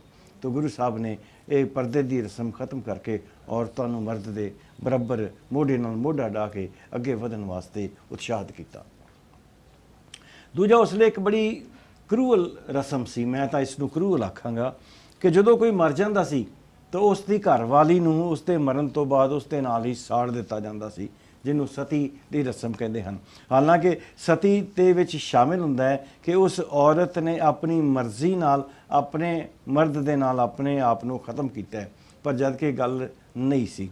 ਸਤੀ ਅਕਸਰ ਧੱਕੇ ਨਾਲ ਹੀ ਕੀਤਾ ਜਾਂਦਾ ਸੀ, ਔਰਤ ਦੀ ਖਾਹਿਸ਼ ਨਹੀਂ ਸੀ ਹੁੰਦੀ। ਤਾਂ ਗੁਰੂ ਅਮਰਦਾਸ ਸਾਹਿਬ ਨੇ ਸਤੀ ਦੀ ਰਸਮ ਨੂੰ ਬੰਦ ਕਰਨ ਵਾਸਤੇ ਆਪਣਾ ਸਭ ਤੋਂ ਵੱਡਾ ਯੋਗਦਾਨ ਜਿਹੜਾ ਹੈ ਉਹ ਪਾਇਆ। ਹੁਣ ਇੱਕ ਹੋਰ ਗੱਲ ਹੈ, ਤੁਹਾਨੂੰ ਹਿਸਟਰੀ ਵਿੱਚ ਇਹ ਤਾਂ ਮਿਲ ਜਾਵੇਗਾ ਕਿ ਅਕਬਰ ਨੇ ਵੀ ਸਤੀ ਦੀ ਰਸਮ ਬੰਦ ਕੀਤੀ ਸੀ, ਪਰ ਜਦੋਂ ਅਕਬਰ ਨੇ ਸਤੀ ਦੀ ਰਸਮ ਬੰਦ ਕੀਤੀ ਹੈ ਤਾਂ ਗੁਰੂ ਅਮਰਦਾਸ ਸਾਹਿਬ ਉਸ ਤੋਂ 20 ਸਾਲ ਪਹਿਲਾਂ ਇਸ ਰਸਮ ਨੂੰ ਖਤਮ ਕਰ ਚੁੱਕੇ ਸਨ। तो ये भी हो सकता है कि अकबर नूं भी ये खबर पहुंची होवे, या जदों गोइंदवाल आया है तो उसनूं पता लगा होवे कि गुरु अमरदास साहब ने सिखां विच सती दी रस्म नूं बंद कीता है, तो हो सकदा उसने इस उत्साह हेठ मुल्क विच कानून बनाउण दी गल कीती होवे। सो जे हिंदुस्तान नूं जिहड़े मुगल सल्तनत विच जेकर लोकां विच सती दी रस्म नूं खत्म करन दा रोल है तो यकीनन वो भी गुरु साहब दी देन है। गुरु नानक साहब ने सो के मंदा आखिए कहता, गुरु अंगद साहब दे माता खीवी लंगर दी सेवा विच वध तों वध हिस्सा पाउंदी है, बीबी अमरो रोल अदा करदी है, बीबी भानी जिहड़ी है गुरु अमरदास साहब दी बेटी रोल अदा करदी है, ते नाल ही उन्होंने सती दी रस्म बंद करके पर्दे दी रस्म बंद करके ते इस दे नाल ही उन्होंने जिन्हां औरतां नूं वध तों वध उत्साहित कीता जा सकदा सीगा वो रोल अदा करन वास्ते अगे लिआंदा। इस दे नाल वीर जी एक गल होर भी है इतिहास विच लिखी मिलदी है कि जदों गुरु जी ने प्रचार नूं मुख रखदिआं होइआं 22 मंजियां दी स्थापना कीती ते उहदे विच भी कुछ औरतां शामिल सन। बिल्कुल, जदों गुरु अमरदास साहब ने 22 मंजियां ते 52 पीढ़े, मंजी ते पीढ़ा पुराने ज़माने का कानसैप्ट सीगा, हुण तां ना पीढ़ियां नज़र आउंदियां ना मंजियां नज़र आउंदियां, जिहड़ा बदल गईयां ने। मंजी का मतलब हुंदा सीगा भी एक सेंटर कायम कर देना, भी इह थां ते बैठ के ते सिख धर्म का प्रचार किया जाएगा। पीढ़ा उस तो जो कोई छोटा सेंटर हुंदा सी ते उसनूं पीढ़ा कह दिता जांदा सीगा। तो गुरु अमरदास साहब ने जिहड़ियां 22 मंजियां 22 सेंटर कायम कीते, उन्हां विचों एक सेंटर जिहड़ा एक बीबी मत्थों नूं भी दिता सी, जिहड़ी कि बाद विच मुरारी नाल पहलां मुरारी नाल विआही जा चुकी सी। और ये विआह भी जिहड़ा है ना ये जात पात दे बंधन नूं तोड़ के कीता गया सी। तो गुरु अमरदास साहब ने जात पात नूं सिर्फ लंगर विच ही नहीं खत्म किया, ये ਸੱਚੀ ਮੁੱਚੀ ਆਪਸ 'ਚ ਰਿਸ਼ਤੇ ਕਾਇਮ ਕਰਕੇ, ਇੱਕ ਨਹੀਂ ਸੱਚਨ ਸੱਚ ਭਾਈ ਦਾ ਵਿਆਹ ਵੀ ਜਿਹੜਾ ਹੈ ਉਹ ਜ਼ਾਤ ਪਾਤ ਦੇ ਬੰਧਨ ਨੂੰ ਤੋੜ ਕੇ ਕੀਤਾ ਗਿਆ ਸੀ। ਤਾਂ ਇਹ 22 ਮੰਜੀਆਂ ਸਨ ਜਿਹੜੀਆਂ ਕਿ ਇਸ ਸਾਰੇ ਉਪ ਮਹਾਦੀਪ ਵਿੱਚ, ਜਿਹਦੇ 'ਚ ਅਫਗਾਨਿਸਤਾਨ ਸੀ, ਈਰਾਨ ਸੀ, ਪੰਜਾਬ ਸੀ, ਪਾਕਿਸਤਾਨ ਸੀ ਔਰ ਸਾਊਥ ਇੰਡੀਆ ਸੀ, ਈਸਟ ਜਿਹੜਾ ਸੀ ਅਸਾਮ ਵਗੈਰਾ ਸੀ, ਹਰ ਪਾਸੇ ਸ਼੍ਰੀਲੰਕਾ ਸੀ, ਇਹ ਸਾਰੇ ਪਾਸੇ ਸਿੱਖਾਂ ਦੇ ਸੈਂਟਰ, ਕਿਉਂਕਿ ਸੰਗਤਾਂ ਕਾਇਮ ਹੋ ਚੁੱਕੀਆਂ ਸਨ, ਬੜੀ ਸੰਗਤ, ਛੋਟੀ ਸੰਗਤ, ਇਹ ਸਾਰੀਆਂ ਸੰਗਤਾਂ ਹੀ ਸਨ, ਧਰਮਸ਼ਾਲਾ ਕਾਇਮ ਹੋ ਚੁੱਕੀਆਂ ਸਨ। ਇਹਨਾਂ ਸਾਰਿਆਂ ਦੇ ਵਿੱਚ ਉਹਨਾਂ ਨੇ 22 ਸੈਂਟਰ ਕਾਇਮ ਕਰਕੇ ਉਹ ਸਾਰੇ ਸੈਂਟਰ ਵਿੱਚ ਇੱਕ ਗੱਦੀ, ਗੱਦੀ ਦਾ ਮਤਲਬ ਗੁਰਗੱਦੀ ਨਹੀਂ, ਗੱਦੀ ਦਾ ਮਤਲਬ ਇੱਕ ਸੈਂਟਰ ਹੈ ਜਿੱਥੋਂ ਸਿੱਖ ਧਰਮ ਦੇ ਪ੍ਰਚਾਰ ਵਾਸਤੇ ਕੋਸ਼ਿਸ਼ਾਂ ਕੀਤੀਆਂ ਜਾਂਦੀਆਂ ਸਨ, ਸੇਵਾ ਕੀਤੀ ਜਾਂਦੀ ਸੀ। ਤਾਂ ਇਹ ਸੀ ਗੁਰੂ ਅਮਰਦਾਸ ਸਾਹਿਬ ਦੀ 22 ਮੰਜੀਆਂ ਦੀ ਤੇ 52 ਪੀੜ੍ਹੀਆਂ ਦੀ ਦੇਣ, ਤਾਂ ਕਿ ਸਾਰੀਆਂ ਸੰਗਤਾਂ ਆਪਣੇ ਕੇਂਦਰ ਦੇ ਨਾਲ ਜੁੜੀਆਂ ਰਹਿਣ। ਬਿਲਕੁਲ, ਇਹਦੇ ਨਾਲ ਵੀ ਸਾਰੀਆਂ ਸੰਗਤਾਂ ਸਿਰਫ ਉਸ ਜਿਹੜਾ ਪੀੜ੍ਹੀ ਤੇ ਬੈਠਾ ਹੈ, ਮੰਜੀ ਤੇ ਬੈਠਾ ਹੈ, ਉਹਦੇ ਨਾਲ ਹੀ ਨਹੀਂ ਜੁੜੀਆਂ, ਉਹਦੇ ਰਾਹੀਂ ਉਹਨਾਂ ਦਾ ਸਾਰੇ ਸਾਲ ਗੁਰੂ ਸਾਹਿਬ ਦੇ ਨਾਲ ਰਾਬਤਾ ਕਾਇਮ ਰਹਿੰਦਾ ਸੀ। ਸੰਗਤ ਦੇ ਸੁਨੇਹੇ ਗੁਰੂ ਸਾਹਿਬ ਨੂੰ ਪਹੁੰਚਦੇ ਸੀ, ਗੁਰੂ ਸਾਹਿਬ ਦੇ ਪੈਗਾਮ ਸੰਗਤ ਨੂੰ ਪਹੁੰਚਦੇ ਸੀ, ਸੰਗਤ ਦਾ ਜਿਹੜਾ ਸੰਬੰਧ ਹੈ ਗੁਰੂ ਸਾਹਿਬ ਨੂੰ ਪਹੁੰਚਦਾ ਸੀ, ਤੇ ਗੁਰੂ ਸਾਹਿਬ ਵੱਲੋਂ ਜਿਹੜੀ ਸੰਗਤਾਂ ਨੂੰ ਕਿਤੇ ਮਦਦ ਕੀਤੀ ਜਾਣੀ ਹੈ ਉਹ ਵੀ ਪਹੁੰਚਿਆ ਕਰਦੀ ਸੀ। ਤਾਂ ਯਾਨੀ ਕਿ ਸਿੱਖਾਂ ਦਾ ਗੁਰੂ ਸਾਹਿਬ ਦੇ ਨਾਲ ਇੱਕ ਇਸ ਤਰ੍ਹਾਂ ਦਾ ਇੱਕ ਭਾਈਚਾਰਕ ਸਾਂਝ, ਕੌਮੀ ਇਤਿਹਾਦ, ਇਕੱਠ, ਏਕਤਾ ਇਸ ਤਰ੍ਹਾਂ ਦੀ ਕਾਇਮ ਹੋ ਚੁੱਕੀ ਸੀ। ਇਸ ਤਰ੍ਹਾਂ ਦੇ ਸੰਬੰਧ ਆ ਜਿਹੜੇ ਹੋਰ ਗੂੜੇ ਕਰਨ ਵਾਸਤੇ ਗੋਇੰਦਵਾਲ ਸਾਹਿਬ ਵਿਖੇ ਕੁਝ ਦਿਨ ਵੀ ਮੁਕਰਰ ਕੀਤੇ ਗਏ ਸੀ ਸਾਲਾਨਾ। ਹਾਂਜੀ, ਗੁਰੂ ਅਮਰਦਾਸ ਸਾਹਿਬ ਨੇ ਸਾਲ ਵਿੱਚ 3 ਦਿਨ ਗੋਇੰਦਵਾਲ ਵਿੱਚ ਸਾਰੇ ਸਿੱਖਾਂ ਨੂੰ ਇਕੱਠੇ ਹੋਣ ਵਾਸਤੇ ਪੈਗਾਮ ਭੇਜੇ ਸਨ। ਸ਼ੁਰੂ ਤਾਂ ਨਹੀਂ, ਜਦੋਂ ਸੰਗਤ ਬਹੁਤ ਜ਼ਿਆਦਾ ਹੋ ਗਈ, 22 ਮੰਜੀਆਂ ਤੇ ਪੀੜੇ ਕਾਇਮ ਹੋ ਚੁੱਕੇ ਸਨ, ਤਾਂ ਗੁਰੂ ਅਮਰਦਾਸ ਸਾਹਿਬ ਨੇ ਪਹਿਲੀ ਮਾਘ, ਪਹਿਲੀ ਵਿਸਾਖ ਤੇ ਕੱਤਕ ਵਿੱਚ ਜਦੋਂ ਪੂਰਨਮਾਸ਼ੀ ਹੁੰਦੀ ਹੈ ਜਾਂ ਦੀਵਾਲੀ ਹੁੰਦੀ ਹੈ, ਇਹਨਾਂ ਦਿਨਾਂ ਵਿੱਚ ਉਹਨਾਂ ਨੇ 3 ਇਕੱਠ ਕਰਨੇ ਸ਼ੁਰੂ ਕੀਤੇ, ਤਾਂ ਜੋ ਕੋਈ ਜ਼ਰੂਰੀ ਨਹੀਂ ਵੀ ਸਾਰੀ ਸੰਗਤ ਇੱਕੋ ਮੌਕੇ ਤੇ ਆ ਸਕੇ। ਕੁਝ ਵਿਸਾਖੀ ਤੇ ਆ ਗਈਆਂ, ਕੁਝ ਮਾਘੀ ਤੇ ਆ ਗਈਆਂ, ਕੁਝ ਦੀਵਾਲੀ ਤੇ ਆ ਗਈਆਂ। ਉਹਨਾਂ ਨੇ ਇਹ ਦਿਨ ਇਸ ਕਰਕੇ ਨਹੀਂ ਚੁਣੇ ਵੀ ਇਹਨਾਂ ਦਿਨਾਂ ਦੀ ਕੋਈ ਅਹਿਮੀਅਤ ਸੀ, ਕਿਉਂਕਿ ਕੈਲੰਡਰ ਥੋੜ੍ਹਾ ਹੁੰਦੇ ਸੀ ਉਹਨਾਂ ਦਿਨਾਂ 'ਚ, ਤਾਂ ਲੋਕਾਂ ਨੂੰ ਪਤਾ ਸੀ ਵੀ ਅੱਜ ਪਹਿਲੀ ਮਾਘ ਆ ਗਈ, ਮਹੀਨਾ ਮਾਘ ਦਾ ਸ਼ੁਰੂ ਹੋ ਗਿਆ ਅੱਜ, ਕਿਉਂਕਿ ਵਾਢੀਆਂ ਕਰ ਲਈਆਂ ਤੇ ਵਿਸਾਖ ਵਿੱਚ ਪਹਿਲੀ ਵਿਸਾਖ ਆ ਗਈ ਹੈ। ਇੱਦਾਂ ਹੀ ਕੱਤਕ ਦਾ ਮਹੀਨਾ ਪਤਾ ਹੁੰਦਾ ਸੀ ਵੀ ਮੌਸਮ ਬਦਲ ਗਿਆ। ਦੇਖੋ, ਇਹ ਸਾਰੇ ਸੀਜ਼ਨਲ ਸਨ, ਇਹ ਮੌਸਮਾਂ ਦੇ ਹਿਸਾਬ ਨਾਲ ਉਹਨਾਂ ਨੇ ਰੱਖੇ ਸਨ। ਇੱਕ ਵਿਚਕਾਰ ਤੁਸੀਂ ਦੇਖੋ, ਵਿਸਾਖੀ ਤੇ ਅਕਤੂਬਰ, ਅਪ੍ਰੈਲ ਤੋਂ ਅਕਤੂਬਰ ਵਿਚਕਾਰ ਕੋਈ ਦਿਨ ਨਹੀਂ ਸੀ ਰੱਖਿਆ, ਕਿਉਂਕਿ ਇਹ ਚੁਮਾਸੇ ਦਾ ਪੀਰੀਅਡ ਹੁੰਦਾ ਸੀ, ਤੇ ਚੁਮਾਸੇ ਵਿੱਚ ਨਾ ਸਫ਼ਰ ਕੀਤਾ ਜਾ ਸਕਦਾ ਹੈ, ਮੀਂਹ ਪੈਂਦੇ ਨੇ ਜਾਂ ਫਿਰ ਬਹੁਤ ਜ਼ਿਆਦਾ ਗਰਮੀ ਹੁੰਦੀ ਹੈ, ਤਾਂ ਉਹਨਾਂ ਨੇ ਇਹ ਛੱਡ ਕੇ ਸਾਲ ਵਿੱਚ ਇਕੱਠ ਜਿਹੜੇ ਇਹ ਕੀਤੇ ਸਨ, ਬਰਾਬਰ ਦਾ ਸਮਾਂ ਰੱਖ ਕੇ ਕੀਤੇ ਸਨ। ਦਲਗੀਰ ਜੀ, ਜਿਸ ਤਰ੍ਹਾਂ ਆਪਾਂ ਦੇਖਦੇ ਹਾਂ ਗੁਰੂ ਨਾਨਕ ਸਾਹਿਬ ਤੇ ਗੁਰੂ ਅੰਗਦ ਸਾਹਿਬ ਦੇ ਵਾਂਗ ਗੁਰੂ ਅਮਰਦਾਸ ਜੀ ਵੀ ਘਰ-ਬਾਰ ਵਾਲੇ ਹੋਏ, ਪਰਿਵਾਰ ਵਾਲੇ ਹੋਏ, ਉਹਨਾਂ ਦੇ ਪਰਿਵਾਰ ਬਾਰੇ ਕੁਝ ਸਾਨੂੰ ਦੱਸੋ। ਗੁਰੂ ਅਮਰਦਾਸ ਸਾਹਿਬ ਦੇ 3 ਬੱਚੇ ਸਨ। ਠੀਕ ਹੈ। ਮੋਹਨ, ਮੋਹਰੀ 2 ਪੁੱਤਰ ਸਨ ਤੇ ਭਾਨੀ ਉਹਨਾਂ ਦੀ ਬੇਟੀ ਸੀ। ਕੁਝ ਸੋਮਿਆਂ ਵਿੱਚ ਦਾਨੀ ਦਾ ਵੀ ਜ਼ਿਕਰ ਹੈ। ਠੀਕ ਹੈ। ਜਦ ਕਿ ਸਾਡੇ ਕੋਲ ਪੁਰਾਣੇ ਜਿੰਨੇ ਵੀ ਸੋਮੇ ਨੇ ਉਹਦੇ 'ਚ ਦਾਨੀ ਦਾ ਨਾਂ ਨਹੀਂ ਆਉਂਦਾ, ਤੇ ਨਾ ਹੀ ਦਾਨੀ ਦਾ ਕਿਤੇ ਕੋਈ ਰੋਲ ਨਜ਼ਰ ਆਉਂਦਾ ਹੈ। ਠੀਕ ਹੈ। ਸਿਰਫ ਇੱਕ ਜਿਹੜੀ ਕਹਾਣੀ ਬਣਾਈ ਗਈ ਹੈ ਵੀ ਉਹ ਥੜਾ ਢਾਇਆ ਜਾ ਰਿਹਾ ਸੀਗਾ, ਕਦੇ ਬਣਾਉਂਦੇ ਸਨ, ਢਾਉਂਦੇ ਸਨ, ਤੇ ਭਾਈ ਜੇਠਾ ਦਾ ਤੇ ਭਾਈ ਦਾਨੀ ਦੇ ਘਰ ਵਾਲੇ ਦੇ ਵਿਚਕਾਰ ਗੱਦੀ ਦਾ ਮਸਲਾ ਸੀਗਾ, ਜਦ ਕਿ ਇਹ ਗੱਲਾਂ ਨਹੀਂ ਹਨ। ਅਸੀਂ ਇਹ ਜਾਣਦੇ ਹਾਂ ਕਿ ਗੁਰਗੱਦੀ ਇਸ ਤਰ੍ਹਾਂ ਨਹੀਂ ਦਿੱਤੀ ਜਾਂਦੀ ਸੀ ਤੇ ਨਾ ਹੀ ਦਿੱਤੀ ਗਈ ਹੈ। ਗੁਰਗੱਦੀ ਦੇਣ ਵਾਲੇ ਵੇਲੇ ਸਾਡੇ ਕੋਲ ਗੁਰੂ ਗ੍ਰੰਥ ਸਾਹਿਬ 'ਚ ਜ਼ਿਕਰ ਆਉਂਦਾ ਹੈ, ਮੋਹਰੀ ਪੁੱਤ ਸਨਮੁਖ ਹੋਆ। ਮੋਹਰੀ ਨੇ ਉਸੇ ਵੇਲੇ ਗੁਰੂ ਰਾਮਦਾਸ ਸਾਹਿਬ ਨੂੰ ਚੌਥਾ ਗੁਰੂ ਮੰਨ ਲਿਆ। ਰਾਮਦਾਸ ਸਾਹਿਬ ਪੈਰੀ ਪਾਏ ਜੀ। ਹਾਂ, ਪਰ ਮੋਹਨ ਜਿਹੜਾ ਉਸਨੇ ਇਸ ਤੇ ਥੋੜਾ ਜਿਹਾ ਰੈਜ਼ਿਸਟੈਂਸ ਸ਼ੋ ਕੀਤੀ ਹੈ। ਠੀਕ ਹੈ। ਔਰ ਤੀਜੀ ਉਹਨਾਂ ਦੀ ਭੈਣ ਸੀ ਭਾਨੀ, ਜਿਸ ਦੇ ਨਾਲ ਗੁਰੂ ਰਾਮਦਾਸ ਸਾਹਿਬ ਦੀ ਸ਼ਾਦੀ ਹੋਈ। ਸੋ ਇਹ ਸੀ ਉਹਨਾਂ ਦਾ ਪਰਿਵਾਰ, ਔਰ ਉਸ ਪਰਿਵਾਰ ਵਿੱਚੋਂ ਵੀ ਮੋਹਰੀ ਦਾ ਪਰਿਵਾਰ ਜਿਹੜਾ ਹੈ ਬਾਅਦ ਵਿੱਚ ਵੀ ਜਾ ਕੇ ਸਿੱਖੀ ਦੇ ਨਾਲ ਬਹੁਤ ਵੱਡਾ ਰੋਲ ਅਦਾ ਕਰਦਾ ਰਿਹਾ, ਤੇ ਮੋਹਰੀ ਪਰਿਵਾਰ ਵਿੱਚੋਂ ਹੀ ਸੀ ਜਿਹਨੇ ਸੱਦ ਲਿਖੀ ਹੈ, ਜਿਹਦੀ ਗੁਰੂ ਗ੍ਰੰਥ ਸਾਹਿਬ ਵਿੱਚ ਸ਼ਾਮਿਲ ਹੈ। ਬਾਬਾ ਸੁੰਦਰ ਜੀ। ਬਾਬਾ ਸੁੰਦਰ ਜੀ, ਉਹਨਾਂ ਨੇ ਗੁਰੂ ਅਮਰਦਾਸ ਜੀ ਮਹਾਰਾਜ ਦੇ ਜੋ ਅੰਤਮ ਸਮੇਂ ਦੀ ਗੱਲ ਕੀਤੀ, ਜਦੋਂ ਉਹਨਾਂ ਨੇ ਸਰੀਰ ਤਿਆਗਿਆ। ਹਾਂਜੀ, ਹੁਣ ਤੁਸੀਂ ਦੇਖੋ, ਅੰਤਮ ਸਮੇਂ ਦੀ ਗੱਲ ਹੈ, ਗੁਰੂ ਅਮਰਦਾਸ ਸਾਹਿਬ ਦੇ ਜੋਤੀ ਜੋਤ ਸਮਾਨ ਦੀ ਗੱਲ ਹੈ, ਚੜਾਈ ਕਰਨ ਦੀ ਗੱਲ ਹੈ, ਤੇ ਗੁਰੂ ਅਮਰਦਾਸ ਸਾਹਿਬ ਨੇ ਜਦੋਂ ਟੁਰਨ ਲੱਗੇ ਆ ਤੇ ਸਾਰਿਆਂ ਨੂੰ ਇਕੱਠੇ ਕਰਕੇ ਹਦਾਇਤਾਂ ਦਿੱਤੀਆਂ ਨੇ ਬਈ ਮੌਤ ਵੇਲੇ ਸਿੱਖ ਨੂੰ ਕਿਹੜੀਆਂ ਰਸਮਾਂ ਨਿਭਾਉਣੀਆਂ ਚਾਹੀਦੀਆਂ ਨੇ। ਹਾਂਜੀ। ਜਿਹੜੀ ਹੈ ਕਿ ਪਹਿਲਾਂ ਬਹੁਤ ਸਾਰੇ ਕਰਮਕਾਂਡੀ ਜਿਹੜੇ ਸਨ ਉਹ ਬੜੇ ਅਜੀਬ ਤਰ੍ਹਾਂ ਦੀਆਂ ਰਸਮਾਂ, ਵੈਣ ਪਾਉਣੇ, ਕੀਰਨੇ ਪਾਉਣੇ, ਦੁਖੀ ਹੋਣਾ, ਤੇ ਜਦ ਕਿ ਸਾਡੇ ਕੋਲ ਗੁਰੂ ਗ੍ਰੰਥ ਸਾਹਿਬ ਵਿੱਚ ਲਿਖਿਆ ਹੈ ਵੀ ਦੇਹ ਸੱਜਣ ਅਸੀਸਿਆ ਜੋ ਹੋਵੇ ਸਾਹਿਬ ਸਿਓ ਮੇਲ, ਘਰ ਘਰ ਇਹੋ ਪਹੁੰਚਾ ਸਦੇ ਨਿਤ ਪਵਨ, ਸੱਦਨਹਾਰਾ ਸਿਮਰਿਐ ਨਾਨਕ ਸੇਦੇ ਅਮਨ। ਉਹੀ ਗੱਲ ਹੈ, ਸੱਦਨਹਾਰਾ ਸਿਮਰਿਏ। ਗੁਰੂ ਅਮਰਦਾਸ ਸਾਹਿਬ ਨੇ ਜੋਤੀ ਜੋਤ ਸਮਾਨ ਵੇਲੇ ਜਿਹੜੀ ਹਦਾਇਤ ਦਿੱਤੀ ਹੈ ਕਿ ਮੇਰੇ ਜਾਣ ਤੋਂ ਬਾਅਦ ਤੁਸੀਂ ਰੋਣ ਵਾਲਾ, ਵਿਰਲਾਪ ਕਰਨ ਵਾਲਾ ਕੰਮ ਨਹੀਂ ਕਰਨਾ, ਕੀਰਤਨ ਕਰਨਾ ਹੈ, ਅਕਾਲ ਪੁਰਖ ਨੂੰ ਯਾਦ ਕਰਨਾ ਹੈ, ਉਹਦੀ ਮਹਿਮਾ ਕਰਨੀ ਹੈ, ਉਹਦੀ ਸਿਫਤ ਕਰਨੀ ਹੈ, ਉਹਨੂੰ ਮਨ ਵਿੱਚ ਵਸਾਉਣਾ ਹੈ। ਕਿਉਂਕਿ ਸਾਨੂੰ ਤਾਂ ਪਤਾ ਹੈ ਵੀ ਇਕੱਲੇ ਆਵੇ ਨਾਨਕਾ ਸਦੇ ਉੱਠੀ ਜਾਏ। ਜਿਵੇਂ ਬਾਬਾ ਸੁੰਦਰ ਜੀ ਨੇ ਵੀ ਲਿਖਿਆ ਵੀ ਉਹ ਅੰਤੇ ਸਤਿਗੁਰ ਬੋਲਿਆ ਮੈਂ ਪਿੱਛੇ ਕੀਰਤਨ ਕਰਿਓ ਨਿਰਵਾਣ ਜੀਓ, ਜਾਂ ਇਸ ਤਰ੍ਹਾਂ ਲਿਖਿਆ ਮਤ ਮੈਂ ਪਿੱਛੇ ਕੋਈ ਰੋਗ ਸੀ ਸੋ ਮੈਂ ਮੂਲ ਨਾ ਪਾਇਆ। ਬਿਲਕੁਲ, ਹਾਂਜੀ। ਸੋ ਗੁਰੂ ਅਮਰਦਾਸ ਸਾਹਿਬ ਨੇ ਜਿਹੜੀਆਂ ਹਦਾਇਤਾਂ ਦਿੱਤੀਆਂ ਨੇ, ਉਹ ਭਾਈ ਸੁੰਦਰ ਨੇ, ਜਿਹੜਾ ਕੁਛ ਸੋਮਿਆਂ 'ਚ ਉਹਨਾਂ ਦਾ ਪੋਤਾ ਤੇ ਕਈਆਂ 'ਚ ਉਹਨਾਂ ਦਾ ਪੜਪੋਤਾ ਲਿਖਿਆ ਗਿਆ, ਮੋਰੀ ਦੇ ਪਰਿਵਾਰ ਵਿੱਚੋਂ ਸੀਗਾ, ਤੇ ਉਹ ਉਸਨੇ ਜਿਹੜੀਆਂ ਕਲਮ ਬੰਦ ਕੀਤੀਆਂ ਨੇ ਉਹ ਹਦਾਇਤਾਂ ਹਰ ਇੱਕ ਸਿੱਖ ਵਾਸਤੇ ਨੇ, ਜਿਹੜੀਆਂ ਗੁਰੂ ਅਮਰਦਾਸ ਸਾਹਿਬ ਦੇ ਚਲਾਣਾ ਕਰਨ ਵੇਲੇ ਨਿਭਾਈਆਂ ਗਈਆਂ ਨੇ, ਸਿੱਖ ਨੇ ਉਹੀ ਨਿਭਾਉਣੀਆਂ ਹਨ। ਕਿਉਂਕਿ ਰੋਵਨਹਾਰ ਜਿਹੜੇ ਨੇ ਉਹਨਾਂ ਨੇ ਵੀ ਤੁਰ ਜਾਣਾ ਹੈ, ਰੋਵਨਹਾਰ ਵੀ ਊਠ ਸਦਾਈ। ਬਿਲਕੁਲ। ਸੋ ਇਹ ਹਨ ਗੁਰੂ ਅਮਰਦਾਸ ਸਾਹਿਬ ਵੇਲੇ ਦੀਆਂ ਉਹ ਗੱਲਾਂ ਜਿਹੜੀਆਂ ਕਿ ਸਿੱਖ ਨੇ ਆਪਣੇ ਪਰਿਵਾਰ ਵਿੱਚ ਕੋਈ ਚੜ੍ਹਾਈ ਕਰ ਜਾਵੇ ਤੇ ਉਹ ਨਿਭਾਉਣੀਆਂ ਤੇ ਅਪਣਾਉਣੀਆਂ ਹਨ।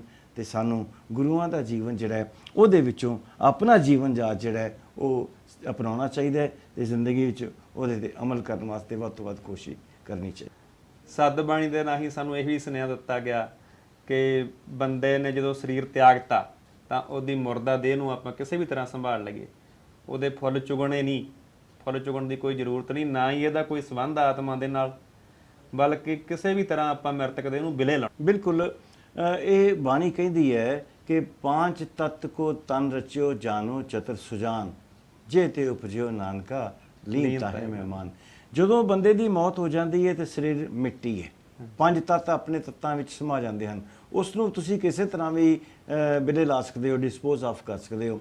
ਤੇ ਜਿੱਦਾਂ ਸਿੱਖੀ 'ਚ ਆਮ ਤੌਰ 'ਤੇ ਸੰਸਕਾਰ ਕਰਨ ਦੀ ਗੱਲ ਹੈ, ਪਰ ਸਿੱਖੀ 'ਚ ਇਹ ਵੀ ਕੋਈ ਪਾਬੰਦੀ ਨਹੀਂ ਵੀ ਤੁਸੀਂ ਦਬਾ ਨਹੀਂ ਸਕਦੇ। ਮੰਨ ਲਓ ਸੰਸਕਾਰ ਦੀ ਸਿਚੁਏਸ਼ਨ ਨਹੀਂ ਤੇ ਤੁਸੀਂ ਦਬਾ ਵੀ ਸਕਦੇ ਹੋ, ਇਹ ਵੀ ਨਹੀਂ ਹੈ ਤੇ ਤੁਸੀਂ ਜਲਬੁਰਦ ਵੀ ਕਰ ਸਕਦੇ ਹੋ। ਸਿੱਖੀ 'ਚ ਕਿਸ ਤਰ੍ਹਾਂ ਦੀ ਕੋਈ ਪਾਬੰਦੀ ਨਹੀਂ। ਫਿਰ ਦੂਜੀ ਗੱਲ ਇਹ ਹੈ, ਜੇ ਸੰਸਕਾਰ ਕੀਤਾ ਹੈ ਤੇ ਉਹਨਾਂ ਅਸਥੀਆਂ ਵਿੱਚੋਂ ਤੁਸੀਂ ਜਿਹਨੂੰ ਫੁੱਲ ਚੁਗਣਾ, ਅਲੱਗ-ਅਲੱਗ ਕਰਨਾ ਕਹਿੰਦੇ, ਉਹ ਨਹੀਂ ਕਰਨਾ। ਸਾਰਾ ਅੰਗੀਠਾ ਪੂਰੇ ਦਾ ਪੂਰਾ ਹੀ ਸੰਭਾਲਣਾ ਹੈ ਤੇ ਉਸ ਨੂੰ ਨੇੜੇ ਦੇ ਵਗਦੇ ਦਰਿਆ ਵਿੱਚ, ਪਾਣੀ ਵਿੱਚ, ਨਹਿਰ ਵਿੱਚ ਬੁਰਦ ਕਰ ਦੇਣਾ।